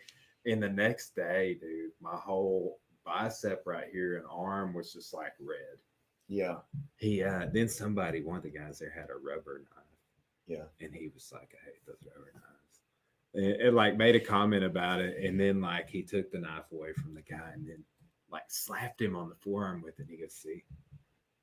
Then he elaborated. He's like, you can't even do realistic stuff with these because the blade will never bend that way. These takeaways, look, let me show them. This does not, simulate what we need here. And but then that dude had a big red spot where he had slapped him with it. Yeah, because it kind of miffed his technique up a little bit. But it was funny, man. And I had a great time training with him. It was just awesome. But Yeah. I just always had a fascination with it. Mike and Caleb, who own Inferno, they kind of came up with training under McFan, and then ended up training with Dring after that point. But early on it was McFan and Chai. Like that was like the curriculum and the stuff they were running. That was the influence, and I've been a part of that Inferno system forever. Wow. And I never knew that there was such like a strong JKD connection there. You know what's funny is I have this memory, very vague memory, so it may be complete nonsense. But I really want to say that we went up to Rogers, one of the early days of the fight team. We went up to Rogers and our guys competed. Might have been in Fort Smith, I don't know, but it was Caleb had seen our guys fight a few times, and he was telling Rodney, it's like, man, I love watching you guys fight. It's like it's beautiful Muay Thai. And Rodney was like, yeah, it's actually JKD. And Caleb, you see Caleb's eyes just get this big, like, really? Like there's another JKD, there's another JKD group in Arkansas or whatever. And I don't remember the conversation what ensued after that, but it kind of, it makes more sense now. yeah, I mean, so I was around for like the changing of the curriculums and stuff. And like early on when we first started, like it was definitively like Chai's shit. Yeah. Like the standard Muay Thai 4 counts, the combinations off that. Like I've seen a ton of their stuff over the years, and I have a login to their website actually. And it was a ton of JKD stuff, less the trapping. There wasn't really any focus on that. We did one drill, and this is the convolutedness of this that we're talking about. It was explained to me as Pak Sao, but it's actually Hubud. Mm-hmm. It's that when you parry, you go wrist to wrist, trap, and punch. Parry pass. Yeah. Which is, if I'm not mistaken, I mean, Dana Asana Filipino Martial Arts 6-volume set from 1988 says it's Hubud. Yeah. Because they do a Hubud this way. Yeah. And then that way. So I've heard people call this straight line Hubud. They do a different count one too, where it's more. It resembles greatly the concept of high reference box out. Yeah, but it's not. It's different, But I was like, that's if you watch a bunch of Paul Vunak videos from the 80s, it's like real easy to get that stuff mixed up. It's like because there is some trapping in Filipino, there is some trapping in Wing Chun. Some similarities there, right. which is which. If you're being told it's all Bruce Lee's Jeet Kune Do, right. And then you get into Ed Parker Kempo, and a lot of that stuff starts looking the same too. Yeah, it's interesting. It is interesting to me that trapping made its way into so many martial arts styles, and it makes me question whether or not I know what the hell I'm talking about. Well, because if it's in so many martial arts styles, it must have been somewhat effective under some kind of circumstances. What do you think about blade cultures? Do you think that's the blade, whether it's knife or stick or machete? That's what I've thought. Is like, okay, well, this seems like weapon shit. Yeah. Like Dring explained this to me. He's like, look, you got like what you're saying. You kind of blew my mind with the board breaking thing. I'd never heard that, but he's like, I may be total nonsense, by the way. I have no idea what I'm talking about. Just to be clear. Same here. Same here. Disclaimer. All right, if you're listening, but think about like a warrior class from really any time. Mm-hmm. You're wearing armor. You got probably something resembling shoulder pads from football. Yep. Right. Like you can't punch. You can't like what we were talking about with punching earlier. Like that's not even applicable. Like Dring was like, yes, I know this is very weird. he's a 9th degree in Taekwondo on top of all this other stuff. And he's like, I know this is weird. Keep your shoulder down. He's like, but you think you could punch you wearing shoulder stuff like that? He's like, no, but you could knuckle dagger somebody right in the throat. Yeah, right. So this doesn't really make sense when you're all piled. You can't even do that. Armor. No. So you're just like, it makes perfect sense. And well, I was like, that blew my mind. I mean, you know, and I'm sure there's some applicability there, but I wonder how much of the trapping, I've thought this many times over, just looking at the Filipino stuff, that it's like, this is blade stuff. You're not doing empty hand. Cool. It's a game. It's patty cake. Like Inosanto even jokes about that, but it's like, it seems like all the applicability may be with tying, getting a 2-on-1 on a weapon hand or something. Yeah. But I'm with you. I watched Boyke talk about this and he a couple of times, and he used an interesting, he's like, some people consider this esoteric. And that is a good way to describe it. It's like, okay, so you've got philosophy and you've got religion and you've got magic. Yeah. Right? Like, and depending on when and where you're looking at ancient Egypt, maybe they all kind of blur and blend. And what's the difference in the three? And is Greek philosophy, is that different than the Egyptian magic and religion? So I've thought about it that way before. It's like, it is kind of an esoteric practice. Like, I don't really use trapping. I like some of the arguments I've heard of, like, when we were doing that straight line drill, it's like, hey, this is a hand-eye drill for you to build your mind, in your mind's eye, the idea that you parry a punch. You parry a punch on the same side. You're not going to do this other start, but that coordination to follow with the count. I've heard that too. My thing is always like, you're not going to do that other part, so stop doing that other part. I know, dude. I feel like, you know what irritates me? People in sport jiu-jitsu are trying to do high volume reps on like guard passes, and they'll do like you're saying, like a leg drag. They throw the legs to the side, and then they put themselves back in the guard. They do the step, and then they reverse out. And I'm like, you don't put yourself back in the guard. Like, if you really want to train for the highest level of sport, like, that doesn't make a lot of sense. Or like judo uchikomis, where you just like shoulder throw. So you're doing in and out, and you never do the out motion. So I get that all 100%. Yeah, Rodney was always very against stuff like that. Like, if you did a knife disarm, for instance. I disarm you and I take the knife from you. Now you got to disarm. I mean, you can hand this knife back to you. You got to disarm me, right? You heard the story of this off-duty police officer or something, like he gets mugged and he's practiced this pistol disarm, and he's legit with it. And he goes, "Wow!" and hands the guy back the gun by reflex, because that's what he trained it over and over and over again. Hands the guy the gun back. The guy shoots him dead. Ooh, I'll have to look that up. This is legend. I did hear a story the other day that a guy and his buddy, this is somebody that I'm friends with on social media, but a guy and his buddy, you were getting mugged, and the guy tried to take the gun away, and he did. And then they both beat the shit out of the guy that pulled the gun on him, but it shot through his hand when he was doing it. Yeah. But it's like, that's like, we gotta, and everybody pays lip service to this idea of like, oh, if you got a knife fight, you're gonna get cut. It's like, hell yeah, you are.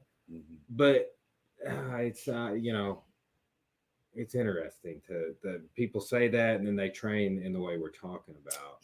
It's man, our knife disarms were, we would do an occasional step-by-step kind of thing, but like we were like, I got this knife, come get it, right? And I'm gonna stab the piss out of you while you're trying to get it from me. That was our knife practice. Like, it was just full bore, and we eventually figured out like kind of the best modalities, the best like little meta or whatever, the best path to get this knife away with, and maybe I only get stabbed 12 times.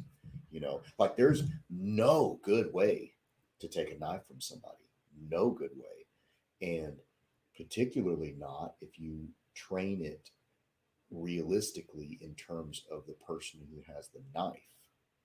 Because what most people do when they train knife defense is they have a guy stand there like a fencer with the knife out here. That's not how knife attacks happen. It's not. Exactly. Guide arm or stiff arm, and they're just going to sewing machine you with that thing. And that's horrifying because there's no good way to get to that knife and catch it. It's in and out so fast, right, that you can't get a hold of it. You're just getting stabbed over and over and over again trying to grab this thing while you got one arm in your chest, head, whatever. So we eventually started just like, I guess I'm just going to get stabbed while I deal with this freaking arm. I've got to deal with this arm. So I got to get this thing out of the way, then maybe get to his back, then maybe get a hold of the knife arm, and then probably get a hold of the other arm because he's going to switch the knife to the other hand. Like, that's something that people don't talk about enough. Yeah. You watch Game of Thrones? Yeah. Oh, yeah. Well, season 8 was total shit. I want to go ahead and say that again. Yeah. I just rewatched season 8 for the first time because I canceled my HBO after because I was very upset. I turned it back on. But Arya kills the Night King. Spoiler alert. You're not missing out. Don't watch season 8 if you haven't. But she's like, goes to, and she drops it to the other. That's a beautiful, Yeah, but I mean, that's like, that doesn't come up enough. Like, so people are going to do that. It's an archaic idea. People that have never trained think that way. Nobody ever taught us to do that. We just did. Rodney didn't teach us to switch the knife to the other hand. We just did it. He's got that one hemmed up. And it's. I tell people all the time, a 9-year-old girl can get my wallet, pull a knife on me. What do I got? $80 in there. Here you go, little girl. Have fun buying your whatever you're gonna buy. Your sweet tarts or whatever you're gonna buy.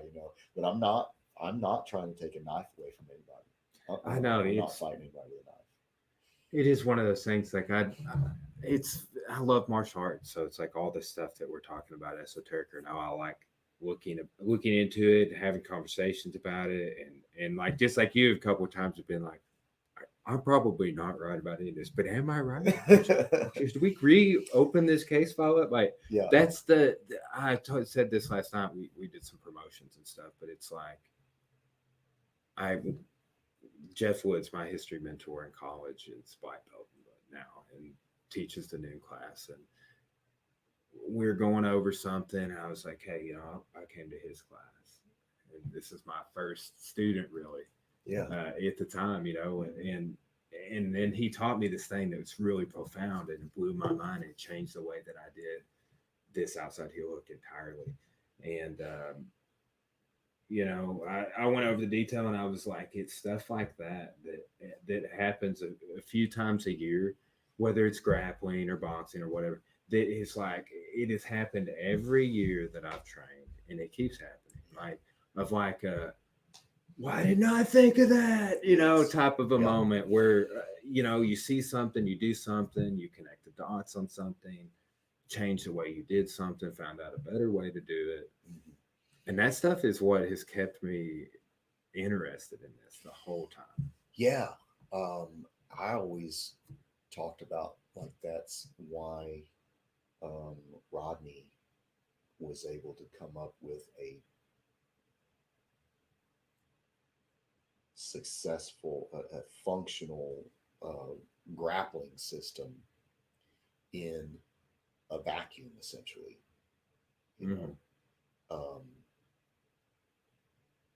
Is that he's a student.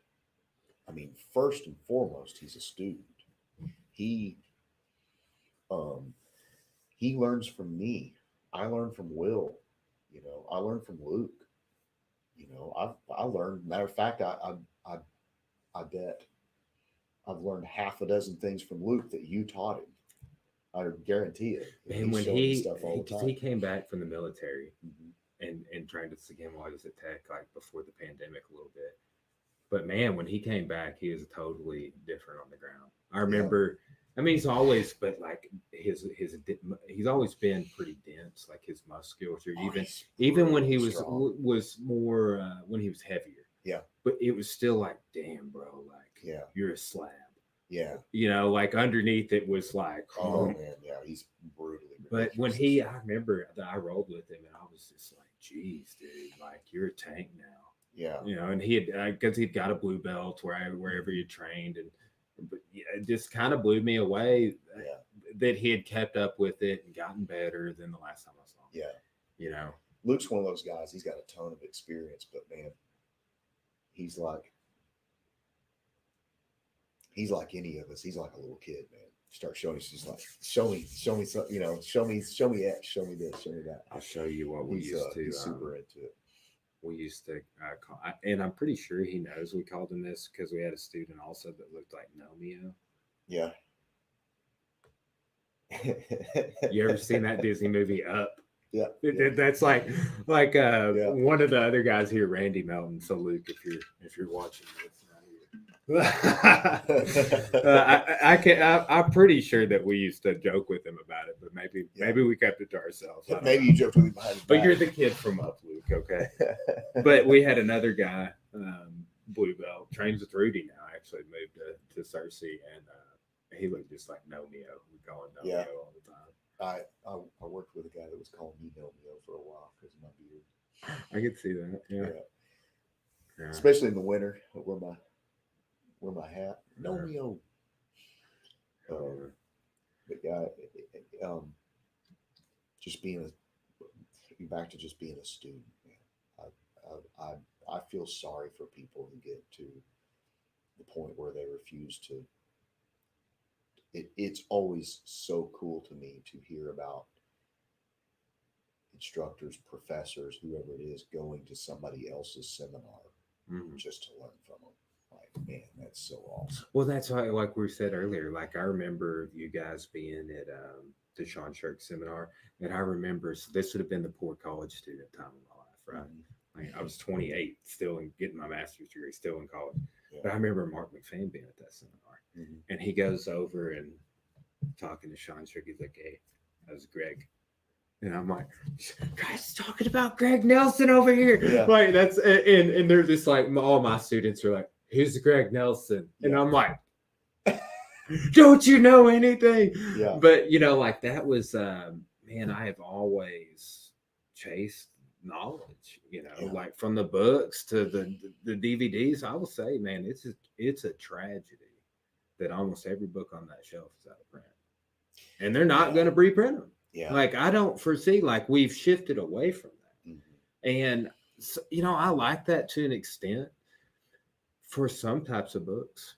Like, for my college textbooks, I uploaded the audiobooks into my course for the online learning. It's called Whiteboard today in the PDFs to where it's like, here you go. No more textbooks required for this course. Yeah. And it's like, but maybe if I had a software like that, just for learning for my students, not just like we have YouTube and do stuff like this, create content. But like I've been two of our instructors here that teach the morning program and the noon program. If we're doing something like we set out our next 3 months of like, here's what we're doing. Like I bought him a while back, Marcel Garcia's X card out of print. We were doing butterfly card. Yeah. And I remember buying that book and being like, and a book on X card. I went to a seminar and there's a whole book on it. Oh my God. Jory Malone taught a seminar on it when he was he passed away a couple years ago.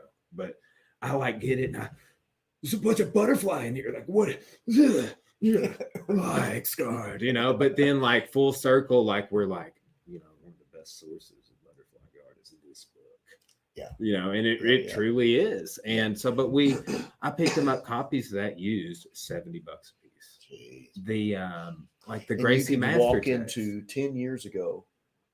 Oh, some of you those can walk into a Books A Million, yeah, and find all of those for used bookstore. I went to a used bookstore in Denver and bought.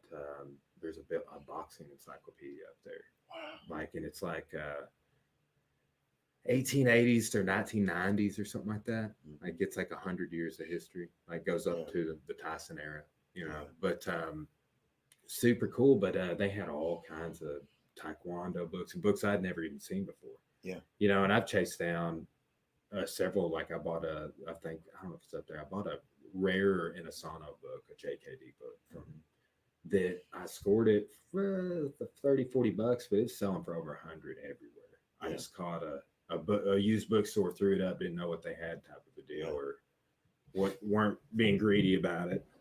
But I love chasing down these books. But just like what I've seen over the last 4 or 5 years is people not printing, not just new editions of those. I mean, if you were gonna do something, you would probably, I feel like I would be like, oh, film an instructional, Right. like that. And that's what everybody wants. I don't think people were like, I'm gonna write a martial arts book. No, not anymore. Yeah. No, and back in the day when I started training with Rodney, that's how he was getting the bulk of his continued education, is through books, VHS tapes. That's all it was. He's buying stuff out of the back of Black Belt magazine or wherever the hell he was finding it. And remember those old Panther productions? Yeah. I got like some Bill Wallace. I mean, some of them are down there, but wasn't Brunak on yeah. He did a Panther production. I mean, almost everybody did at a certain time that was around. Yeah, Panther was. I guess that's who you went to if you were going to make a martial arts video or whatever. Martial arts tape. Yeah. Yeah, I mean, that's like with the VHS to the. Got my new tape out. My new tapes are coming out on Clint's or whatever it is. Yeah, it's funny. Yeah, I mean, Rodney would watch these things and kind of digest them or whatever, and then bring them to class and show us some stuff from them, whatever he decided was applicable. He'd show us that stuff. Some of Bunak's old RAT system. Yeah. Rapid assault tactics. We would train stuff like that. Do like a parry with a simultaneous attack. Into like a straight blast situation, and do a takedown and do a stomp. I mean, we had guys. It's funny you see the old shoot box guys doing it, but we were doing it. Back in the early 2000s or whatever, throwing each other on the ground, and then from your back you just hold the pads and somebody just I've seen some of that. Yeah, we were doing that back in the day. Stomp, kick, stuff like that, like a finish them off kind of thing. And I'll just somebody just the shoot boxing stuff that I've enjoyed watching from the JKD circles over the years and have some of the stuff is Yuri Nakamura.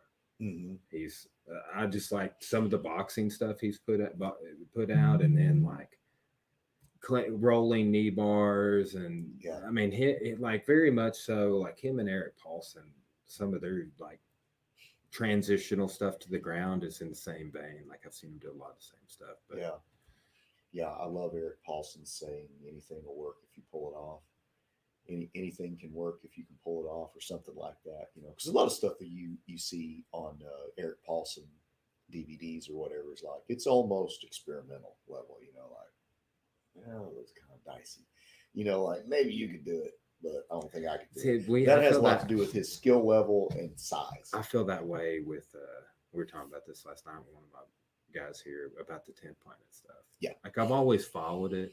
Yeah. But the way he described this is Jeff Woods' black belt, I was mentioning earlier, he's described it this way. He's like, it's like there's always a little bit of slop in there. It's like, and it'll, like for Eddie, it'll work, but like we're to the point where it's like you're seeing either students from 10, like some of the videos we're referencing are like, it's at Eddie's gym, but he's filming like his blue and purple belts doing it.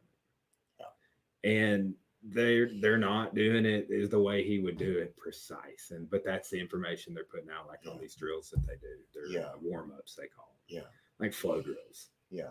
It's the proof's in the pudding at the end of the day. And I think the rubber guard stuff is, I wouldn't put it quite in the category of trapping, but it's like you look, for me, the UFC is the ultimate proving ground, or MMA, right? MMA competition period. I don't see rubber guard being used in MMA. I don't see. I mean, I'll just go down a whole rabbit hole here of stuff that I don't see the scissor sweep being used in MMA. Right? Like now, don't misunderstand. I got a couple of students right now, regular old fellas who are murderous with scissor sweeps. Yeah. I know they work. I've never at seen one one time, in MMA like, that I can think about, honestly. I don't know that I can think of a scissor sweep I've ever seen in MMA competition. Like I said, I've got a couple of guys right now who just kill you all day with a scissor sweep. And William um, pissed me off to no end. The first person I rolled with when I started rolling again was William, because I knew he wouldn't hurt me. I knew he knew exactly how to put his weight. I knew he was going to be on top, but I knew he wouldn't hurt me, right? He wouldn't hurt my back or anything. So he would go for this scissor sweep, and I would. I've never been like, I'm not easy to scissor sweep. It's easy to stuff it, if you've got experience. So I would do what I do. I would post, and he would come on me, and he would try to scissor sweep me, and I would post, and he would come on me, and I finally was like, William, what am I doing? And he's like, exactly what you should do. You're posting your hand, but he's so it's effective at setting stuff up, at the end of the day, like the scissor sweep, it's effective at controlling distance, creating distance, filling space that you created if you've postured up, etc. But like the scissor sweep, it's not really all the sweeps from guard. I've this seen... is what I tell my students, and this is what I used to tell my fighters. I would, guys, I'm going to show you the most effective sweep from guard you're ever going to see. It's the most effective. You're going to see it in MMA constantly. Once I show this to you, you're going to see this constantly. The most effective guard sweep. And I would do a technical get up, and as they got up, I would double leg them. That Ta-da! sort of stuff I love, man. The 3 shots, shoot in. You're standing up, might as well ankle pick them. Yeah, It's this little stuff like that. Yeah. But man, I can count on one hand how many sweeps immediately come to my mind. When you see one, it's like, it's a unicorn. Yeah, it's the most brilliant thing ever, but it happens so rarely. I remember this. This is a thing of beauty. Remember Joe Daddy Stevenson? Yep. I remember him butterfly sweeping a couple guys, right? And but one time he was trying for a butterfly sweep in the UFC and dropped the dude back into a guillotine choke and tapped him. Like it was like he was lifting him up and just dropped him back in. And I can't remember who he was fighting. I remember that. But it was like it like he had blended. I was like, wow, he blended his sweep to his submission. Like what you're saying with the scissor sweep, right? Yeah. And then I remember this. This is a great fight. I've watched it several times. I watched it live. Miguel Torres, his first fight in the UFC, if I'm not mistaken, might have been a second, against Demetrius Johnson, when Demetrius Johnson was still a 35er. Right. Yeah. So in that fight, it was I still think Miguel Torres fucking won that fight. Really? Right. Miguel Torres swept Demetrius Johnson, I believe, 2 times. Right. Wow. I believe it's a butterfly sweep and a flower sweep. Yeah. But it's just like he was a Carlson senior guy. Him and Stephen Bonner came out of the same gym. Yeah. Right. And I've trained with Miguel Torres. Like his jiu-jitsu is insane. Like, and we trained with him right after he had lost those 2 WC fights, before he went to Brian Bowles and Benavidez. Yeah. He lost to them his last 2 fights. He lost the title and then lost again, cracked his head, a gnarly scar. But then he was training at TriStar to go to the UFC with Firas. And he did a seminar at Caleb's for like 2 hours, 2 hours striking, 2 hours no-gi, 2 hours gi. Like it was an all-day thing with like a lunch in the middle, you know. It was amazing. Yeah. But that was such a great seminar. But tons of stuff I learned. I said I was a newer blue belt. It was a real profound event. But that guy's jiu-jitsu is really good. Yeah. And that fight's an example of it. But I just described you the only 2 fights I can remember sweeps happening in. Yeah. Well, and look, this is another thing I tell people. It's like, the guard in general is just the best bad position. Yeah. You know, that's another non-classical grappling, like 10 Commandment. The guard is just the best bad position. You know, all of now you got outliers, and I mean so rare, like Brian Ortega. If you're on top of him in full mount, you're in deep shit. T-City. Yeah, you're in deep. You know, like you're about to get swept, rolled. He's about to regard, and he's going to catch you in a submission. Like we just hear a real lickety split. Can you name another, other than him? Can you name another person? Like if you're on the ground with them, on top of them in their guard, you can, but I mean literally, like you can name them on one hand. Yeah. Like, MMA is few and far between. The Diaz brothers, if you're on top of them in full guard, you might be in trouble, but not necessarily at the same time, right? Like GSP beat the brakes off of Nick Diaz from top position. These are guys with great jiu-jitsu, as good, just about as good as it gets, jiu-jitsu. And I'm not saying jiu-jitsu doesn't work. I'm just saying it's like we said the whole time, it's not the only thing. Key. Top position is key. I think you get too complacent in the bottom position because you're not punching, you know, and so you start saying, well, I'll just play guard, you know, dope. People seem to, way more of a strategy people are starting to go to in MMA right now for guard work is like more of a butterfly sitting up into you style of a guard, other than being like almost like, I'm still in guard, but I'm not on my back. Well, they're creating scrambles from guard. That's about all they're doing. They're creating scrambles to either get up or snatch a submission like that fast. They're not just hanging out in there. The old like closed guard is something, you know, honestly, anytime I see a closed guard, I'm like, he's tired. You know, like he's tired and hurt. Well, you know? Shoot, you get tired from holding your guard closed. Exactly. But you know, anytime I see a closed guard, like I'm unless it's like in the first round, if I see a closed guard in the first round, I'm seeing either a guy who I don't know if he knows what he's doing. Particularly, you know, like he must not particularly be particularly good at getting up or fighting from his back or something. Like it's almost like a panic or a lost, kind of thing. Or somebody closes their guard and I'm like, ooh, okay, I'm about to see something pretty cool here, right? Because most of the time, at least 95% of the time, you see an open guard and you see a guy just like scooting to the fence, you know, getting his hips up and starting to try to stand up. You know, you don't see, and it's a shame. Going back to the gloves, I think the gloves have a big part in that because you can't, like wrist control is extremely hard with an MMA glove. You can't hold on to people very well.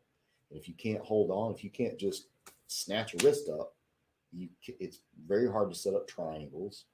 You know, you punch that wrist, you know, you grab and pull. I mean, it's hard to do it with an MMA glove. And then it's hard to get your hands. That wrap on top of that. Yeah.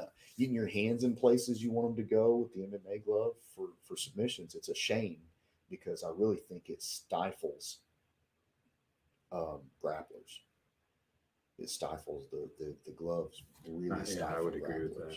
So that's why I would be interested in like a bare knuckle MMA, just because I'd want to see. I think it would totally change grappling. Well, yeah, and I mean to change the striking too. I would like to see. You know, Chuck Norris had the dome, where you would fight like. You'd fight on this ramp. Yeah. So, you know, we've seen the cage. People are still falling out of boxing rings for some reason. I just haven't decided to extend it out another 3 feet on the edges. Totally, right? Bernard Hopkins would never fall out of the ring again. Like, you know, but it would, it's interesting, like, to think about a world in which there's no cage law. Yes. But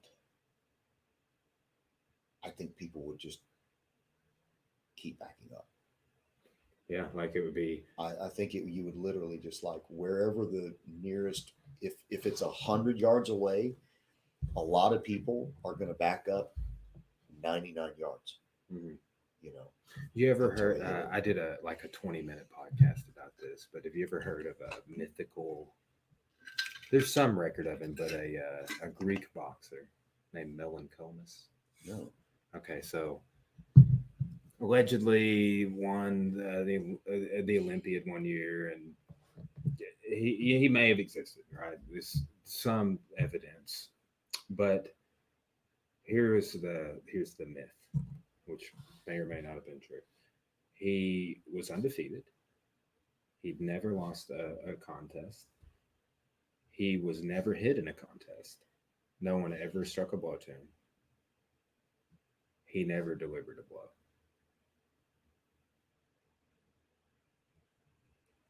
So what he would essentially do is he would make people. So like in this game we're talking about keeping backing up. Yeah. He would just refuse to engage with people. Yeah. And they would chase him and get tired, exhaust themselves, and like, well, I want to say I forget what his match links were. I had all this in my notes doing the podcast, but he would go for like hours with people, and they would either get frustrated. But yeah, his whole thing is like the tenets of what we probably aspire to try. Like, don't get hit. Right. Like it's like the myth of that. Yeah. And it's a myth. Like he is described as a mythological, boxer from the ancient world. Right. But it's like that's Vasily Lomachenko, other than hitting people too, kind of does that same shit. I was saying about this earlier when you're talking about right leads or power side forward. Lomachenko is right-handed.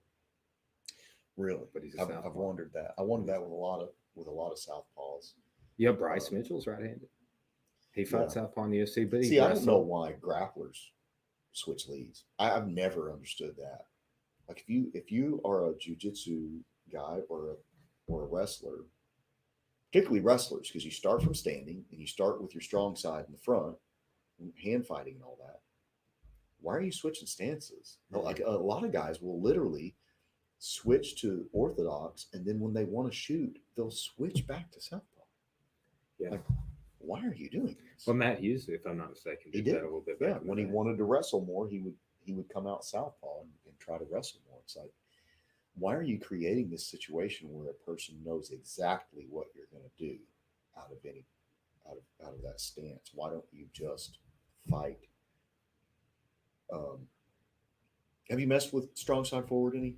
A little bit. I'm left-handed. Oh, okay. So my first 2 fights, I fought southpaw. I injured my elbow. It hurt for like a year. It doesn't bother me anymore. It's probably making a bigger deal out than it was.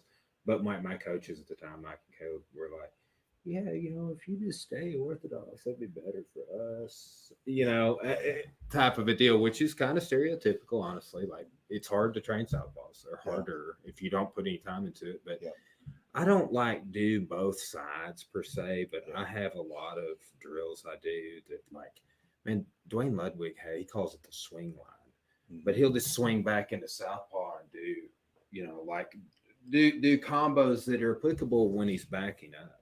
Yeah. And he'll tag people. He'll angle out with it. Mm-hmm. And I've heard people say this 1,000 times. Like, don't back up. We don't back. It's like, yeah, motherfucker, but you do. Like, you sure do. I've never seen a fight where nobody, like, neither guy backed up. It's like, it's a fact of life. And like, as long as we're saying don't back, like, we're not training it at all. Right. Anderson Silva, Forrest Griffin. Exactly. Like, so like, I do a little bit of that, but I fight orthodox, which is technically I'm southpaw, so it's technically that's technically what I'm doing. Okay, interesting. So from that stance, for me, it makes as much sense to go with either stance. If once you know what you're doing, right?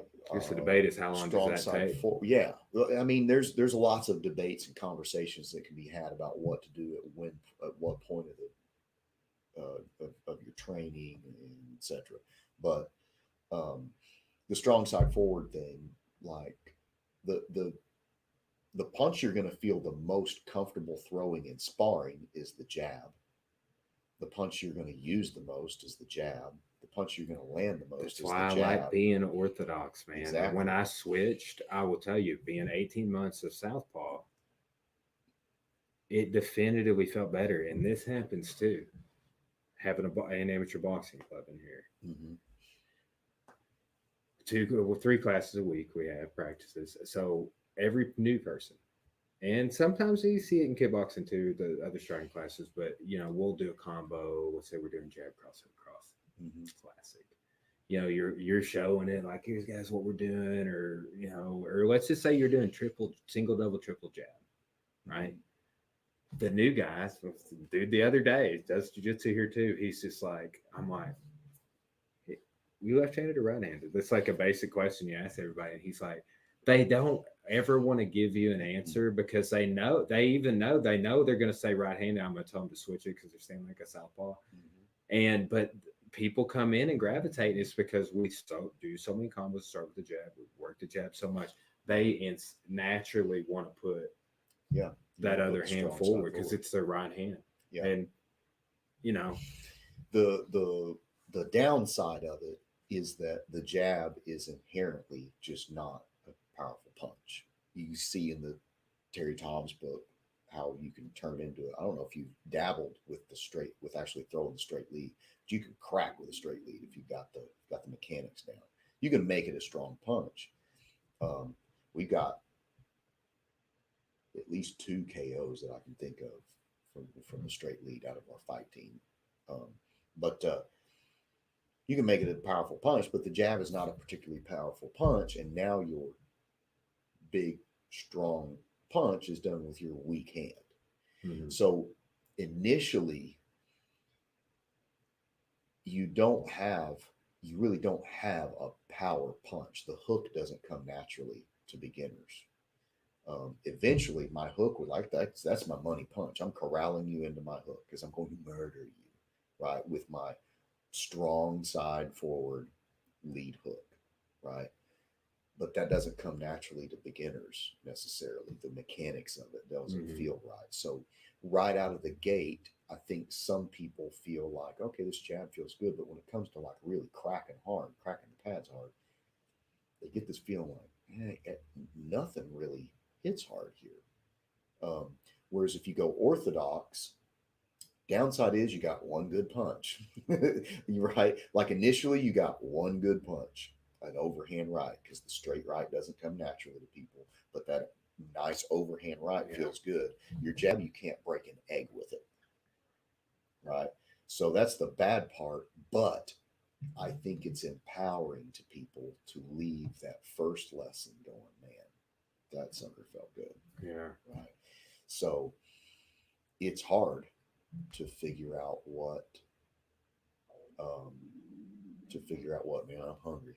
It's hard to figure out what kind of modality to train under. I'm still kind of toying with that myself, like what, because I've gone back and forth. I actually train people orthodox now, or traditional lead, or I should say, southpaws fight southpaw. Well, I think the big thing that you probably are able to do, though, more so than even myself, is do both. Yeah, is to never shortchange your southpaws. To never. I mean, I know a gym that their kids program. It's Caleb, and he's arguably has the biggest kids martial arts program in the state. Mm-hmm. And I heard their guy that does their intro lessons tell a parent, like, yeah, everybody stands this way. Like, essentially, he's like, yeah, everybody's right-handed. And as a left-handed person, I'm like, you're part of the problem, dude. Like, it's not that easy, and it's not even. It's more like what you're talking about, right? Like with the way to view it, it's like I observe everybody comes in here and wants to throw a jab with their dominant hand. Yeah. So like, why would we not work around that a little bit, right? Yeah. It's my video editor. I just hired somebody to edit and do all the uploads for the gym and everything. So dude, I don't have time for all that anymore. I mean, it's a day project. I will film for a couple of hours a week and have stuff. And then by the time I edit it, want to put it up, audio, video, put the logo in there. Yeah. It's just a nightmare. And if I do that, I won't do anything else. Yeah. Like I'm trying to get my master's thesis published. And so I had to clear things up from my schedule. I didn't just teach martial arts and history. That's pretty much in this. pretty much all I wanted. I thought I was going to have all the free time in the world, and man, it's not so. So I mean, it comes time to like just get my oil changed. It's like, oh, I know, man. I just got my car out of the shop today. Somebody T-boned me, low rate of speed, but shit, they replaced the whole side of the car. A Subaru Forester out there, but it was good. I can't. But yeah, like I remember how big of an inconvenience it was leaving the college, going to the body shop, waiting around to get assessed for the damage for like an hour and 15 minutes. I was there, and then it's like, well, time to go to the gym. Yeah. You know, and that's even like, I'm just looking, yesterday I wrapped up the college and I'm like, oh, I got the summer, man. I'm teaching online, a couple of classes, extra income to pay off student loans with. But it is nice. Just like, all right, I'm podcasting and teaching martial arts, and that's it for the whole summer. I mean, I'm sure I've got a big cybersecurity upgrades for the gym, and it's different things we're doing. So always something to do. There's a half a dozen projects in my gym. Well, that's I can never find time to do it. Howie there, he's one of the boxers, had a couple of fights, but he's not even editing video today. I got him doing other stuff. I'm like we've got a cooler in there with waters, and the compressor in the unit in the bottom needs vacuumed out, and stuff that it's like, dude, I'm just really a little bit of free time today, but I don't want to do that with my free time. Farm this stuff out a little bit. Yeah, you know, you think you're going to have all this time, but it never seems to be like that. There's always something. Another mountain to climb, man. Yeah. Well, dude, yeah, man, let's go ahead and wrap it up. Get you some food. my stomach's. I could go for some eats as well. I grabbed a smoothie. Right, I got here a couple hours before you did, and I grabbed a smoothie on my way back in. And it's about time for another snack, peanut butter sandwich or something to tide me over. Yeah, man, it's definitely food's my Achilles heel, man. That's always it has been for me. Like my wife is a really good cook, but she's been on a diet, so like I'm eating salads all the time. I'm losing weight, and I'm just like, well, see, the problem here is the food you've been feeding me. Exactly. But, it's for me too, man. Anymore my metabolism. It's like I used to could eat donuts and not irritate my stomach or anything. Now it's like you eat a couple of donuts and chocolate milk, and you're looking pudgy. Like for me, I mean, I just notice it a lot more. And then I notice too when I'm even eating clean for a couple of weeks, I lean up. Yeah, I finally just started forcing myself to eat less. I'm a big overeater.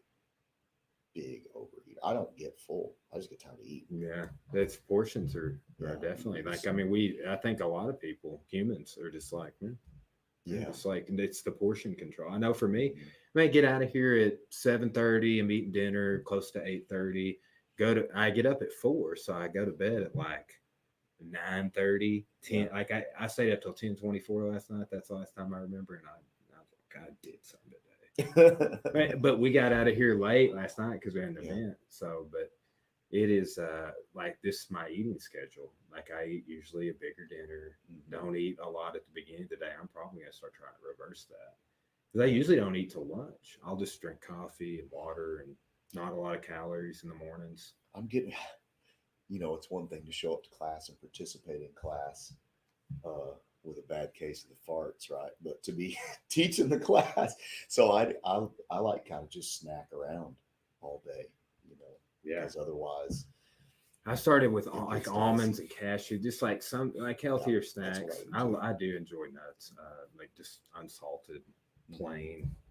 But well, man, maybe if you're down one of these days, I'm gonna hit up Dwight and see if he wants to come on the podcast. But maybe we can get together and train, dude. If you want, like I was gonna ask you about it, but just figured we'd meet each other and talk. I'm for this summer, I'm gonna go train and do training with as much people. I'm Mark Bradford or not Bradford, Barber. 501 Martial Arts Iconic. I do that with their names all the time. They've both been on the podcast. But I was just talking to him. I'm going to go up and train with him. He's done a ton of Savant. Really? And he's trained with Delagrati. He's a cybersecurity for Nike. Wow. So, and he works from home. And he was like, been working from home before it was cool. You know? So he's like a road warrior. Yeah, but man, he has some of the best striking. He's trained with Inosanto probably half a dozen times. He's trained all over with everybody. Yeah. You know, and but this summer, that's one thing. I've been training super hard for this Superfoot test, but I'm trying to open mat. I know some of the West Side guys, Inferno and Rudy and people coming up tomorrow, but I'm gonna keep the train rolling. This summertime's the time I got to train extra, you know. Yeah. So that'd be great. I'd love to. I'm always down to trade notes with people, you know. Yeah, likewise. Yeah. But and man, I just like I said earlier, I've always had an interest in sort of that part of the martial arts mind map, some of the stuff that you've had a background in, some of the stuff, whether it's what did Ted Wong say about that? Yeah. You know, just the subtleties of, like, man, Superfoot system is not a complete system. Yeah. It is like 3 kicks and 2 punches, and the 3 kicks are with your same leg. He doesn't even kick with his other leg. Yeah. Yeah. Ted Wong's JKD is that way. 5 punches, 3 kicks. Yeah, I've heard that. Yeah, I've heard that. Like that's it. It's just like, now how sophisticated can we make our combinations off of this little narrow, which I think is too. That's the thing I fight with them about. That's not enough. Yeah, it's not enough. You know, it's like, I get it, simplicity, but like, some people deserve a rear leg kick. Some people deserve for me to switch orthodox and smash them with an overhand right. Some people just really need that in their life. So why am I taking this huge pivot step to get back to southpaw when I can just step over here and crush you with a straight right? Why are we doing that? You know, why am I stepping out this way and doing this big angle? Well, usually, I think you're saying this in the gym maybe before we started recording, but it's like, I joke around about this. It's like, what do you guys think? I'm a combo doctor. Like, just like, this is the combo you need for your problems. Exactly. This is the one, guys. I feel like there's a little bit of that. Like, we just too much investing in, like, with this combination right here, jab cross, hook cross, which is a great one. If I was going to just have one combo, that would be it. Right. Because you can do it so many different ways. Right. You know, but it's like combos, you know, I think that can get people just like try to come up with an infinite number of combos where it's like, I like just doing different combos all the time, kind of like what you're saying. I'll just kind of come up with stuff and tweak it, but it's like, there's no like, this combo works all the time, like, or this is the answer. This is always the answer. Right.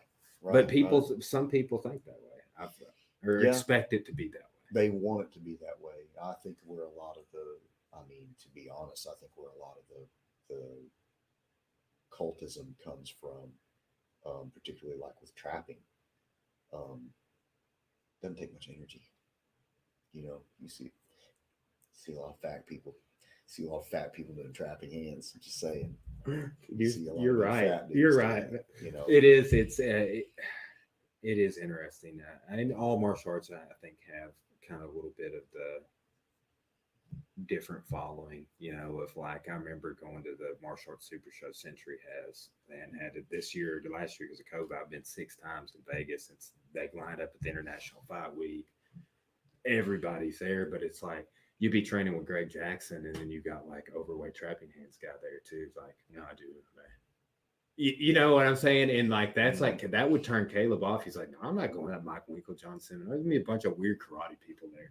Like, and I'm like, but Mike Winklejohn's gonna be there. Yeah, you know, and it's the same way with JKD for whatever reason, man. It just like, it attracts a certain kind. Man, don't misunderstand me. Like, there's a lot of really cool, tough guys that train in JKD, Ted Wong JKD, but it also seems to attract like a certain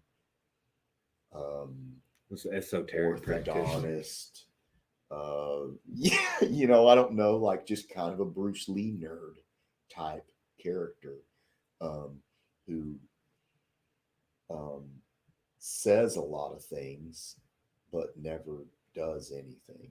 You know, like you can quote Bruce Lee all day long, but you couldn't go 3 minutes on a heavy bag, you know, like not to save your life.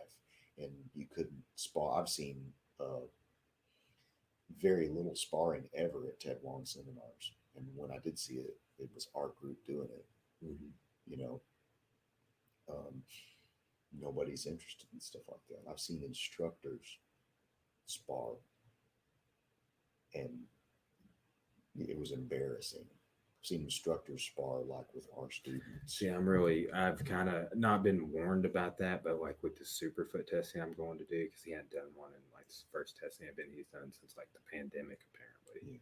Yeah. And there's like 22 or 26 people testing for black belts. Yeah. And probably going to be a handful of people there that are not going to get belts, or just that show up periodically these testings, even though they have like even more of a vet. Like I got to do a pre-test webcam in the gym on the 22nd, where they're just going to watch and be like, because one of my guys is doing it too. Yeah. And they're going to watch and make sure, because they're like, we're trying to do away from those type of people you can show in. Like showing up for the test, they can come to the seminar. Like the goons or whatever. Yeah. Basically people that are belt chasers or whatever. Belt chasers that they're not going to spar. They can't, like, they'll make you hold your leg up for like 3 minutes. Wow. Like he'll make you hold, then he'll make you flutter, hold, then continuous kick. Wow. And dude, it's rough. Like I ordered some ankle weights to like build my shit up. It's crazy. Yeah. Like I'll be doing the holds and my leg will just start. Oh yeah. Like I'm like, that hip flexor will just catch fire. Yeah. That's so hard to do. I don't know how people do it. Like, especially like the Van Dams and the Bruce Lees, man. I don't get it. Oh, fuck. Bill Superfoot has 2 artificial hips, and so does Danny Drain. Maybe that's how they do it. They get robot legs.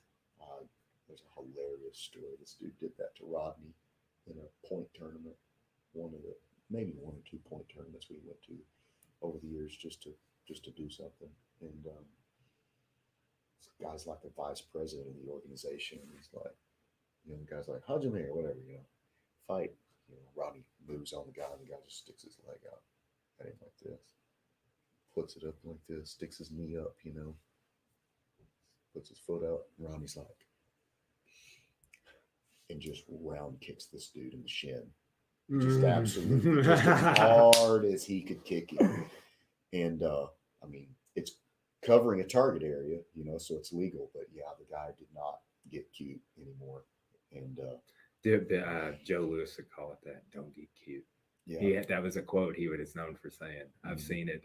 He's like, there's an article like 40 do's and don'ts of kickboxing or something like that. The white belt circulates periodically, but he's like, don't get cute. Mm-hmm. Yeah. Yeah. Anytime you start feeling cool. And that first time I tell you this, that's the first time I sparred with Drain. He and I mean, I'm like, all 50 fights, you know, this dude's like 53 years old, like 2 artificial hips, or I think he just had 1 at that point. But he did kind of like a pendulum step sort of round kick, and like felt the wind off of it, pauses it here. He's like, you see that? That's control. And like puts it back down and like goes back to moving around. And I was just like, oh yikes. Then he axe kicked me a few minutes later. Like I was just like, I remember going over to Willie and being like, what do you even do when someone axe kicks you in the top of the head? And he's like, man, you got to do that X block. I was like, dude, are you fucking with me right now? he was like, yeah, just like the Taekwondo answer or whatever. But it was funny. But I mean, shoot, I remember like it blew my mind that he could just like, first time I ever did any of that leg raise stuff with Drang, I'm like, my leg's like down here a little bit, you know, it's like horizontal now. He's like over my head, just like, I'm like, dude, how do you do that? Yeah. And how do you do it with like him on the other side of artificial hips? Like we were stretching last night before we trained, and he's like, everybody leans forward. He leans forward into a forward split. And everybody's like dying, you know, we've been middle stretch. And I was like, lean forward, you peasants. And then everybody starts laughing, but it's like, yeah, you stretch with the guy and you're just like sweating. Because you're trying to do it like him. You're like, oh, I can't go further anymore. Man. Yeah. We've been sitting here too long too. I love being around these legends, man. Oh, it's great, man. Well, it's been awesome just chatting with you about it, man. But definitely I will I'll hit you up, man, if you're down. I'll come see you next time. If not imposing, or you can come down here. No, it doesn't matter. We can do another podcast. Yeah. But it's nice finally getting to sit on top with you, man. You too. All right, bro. Awesome. We'll wrap her up here. About two and a half in.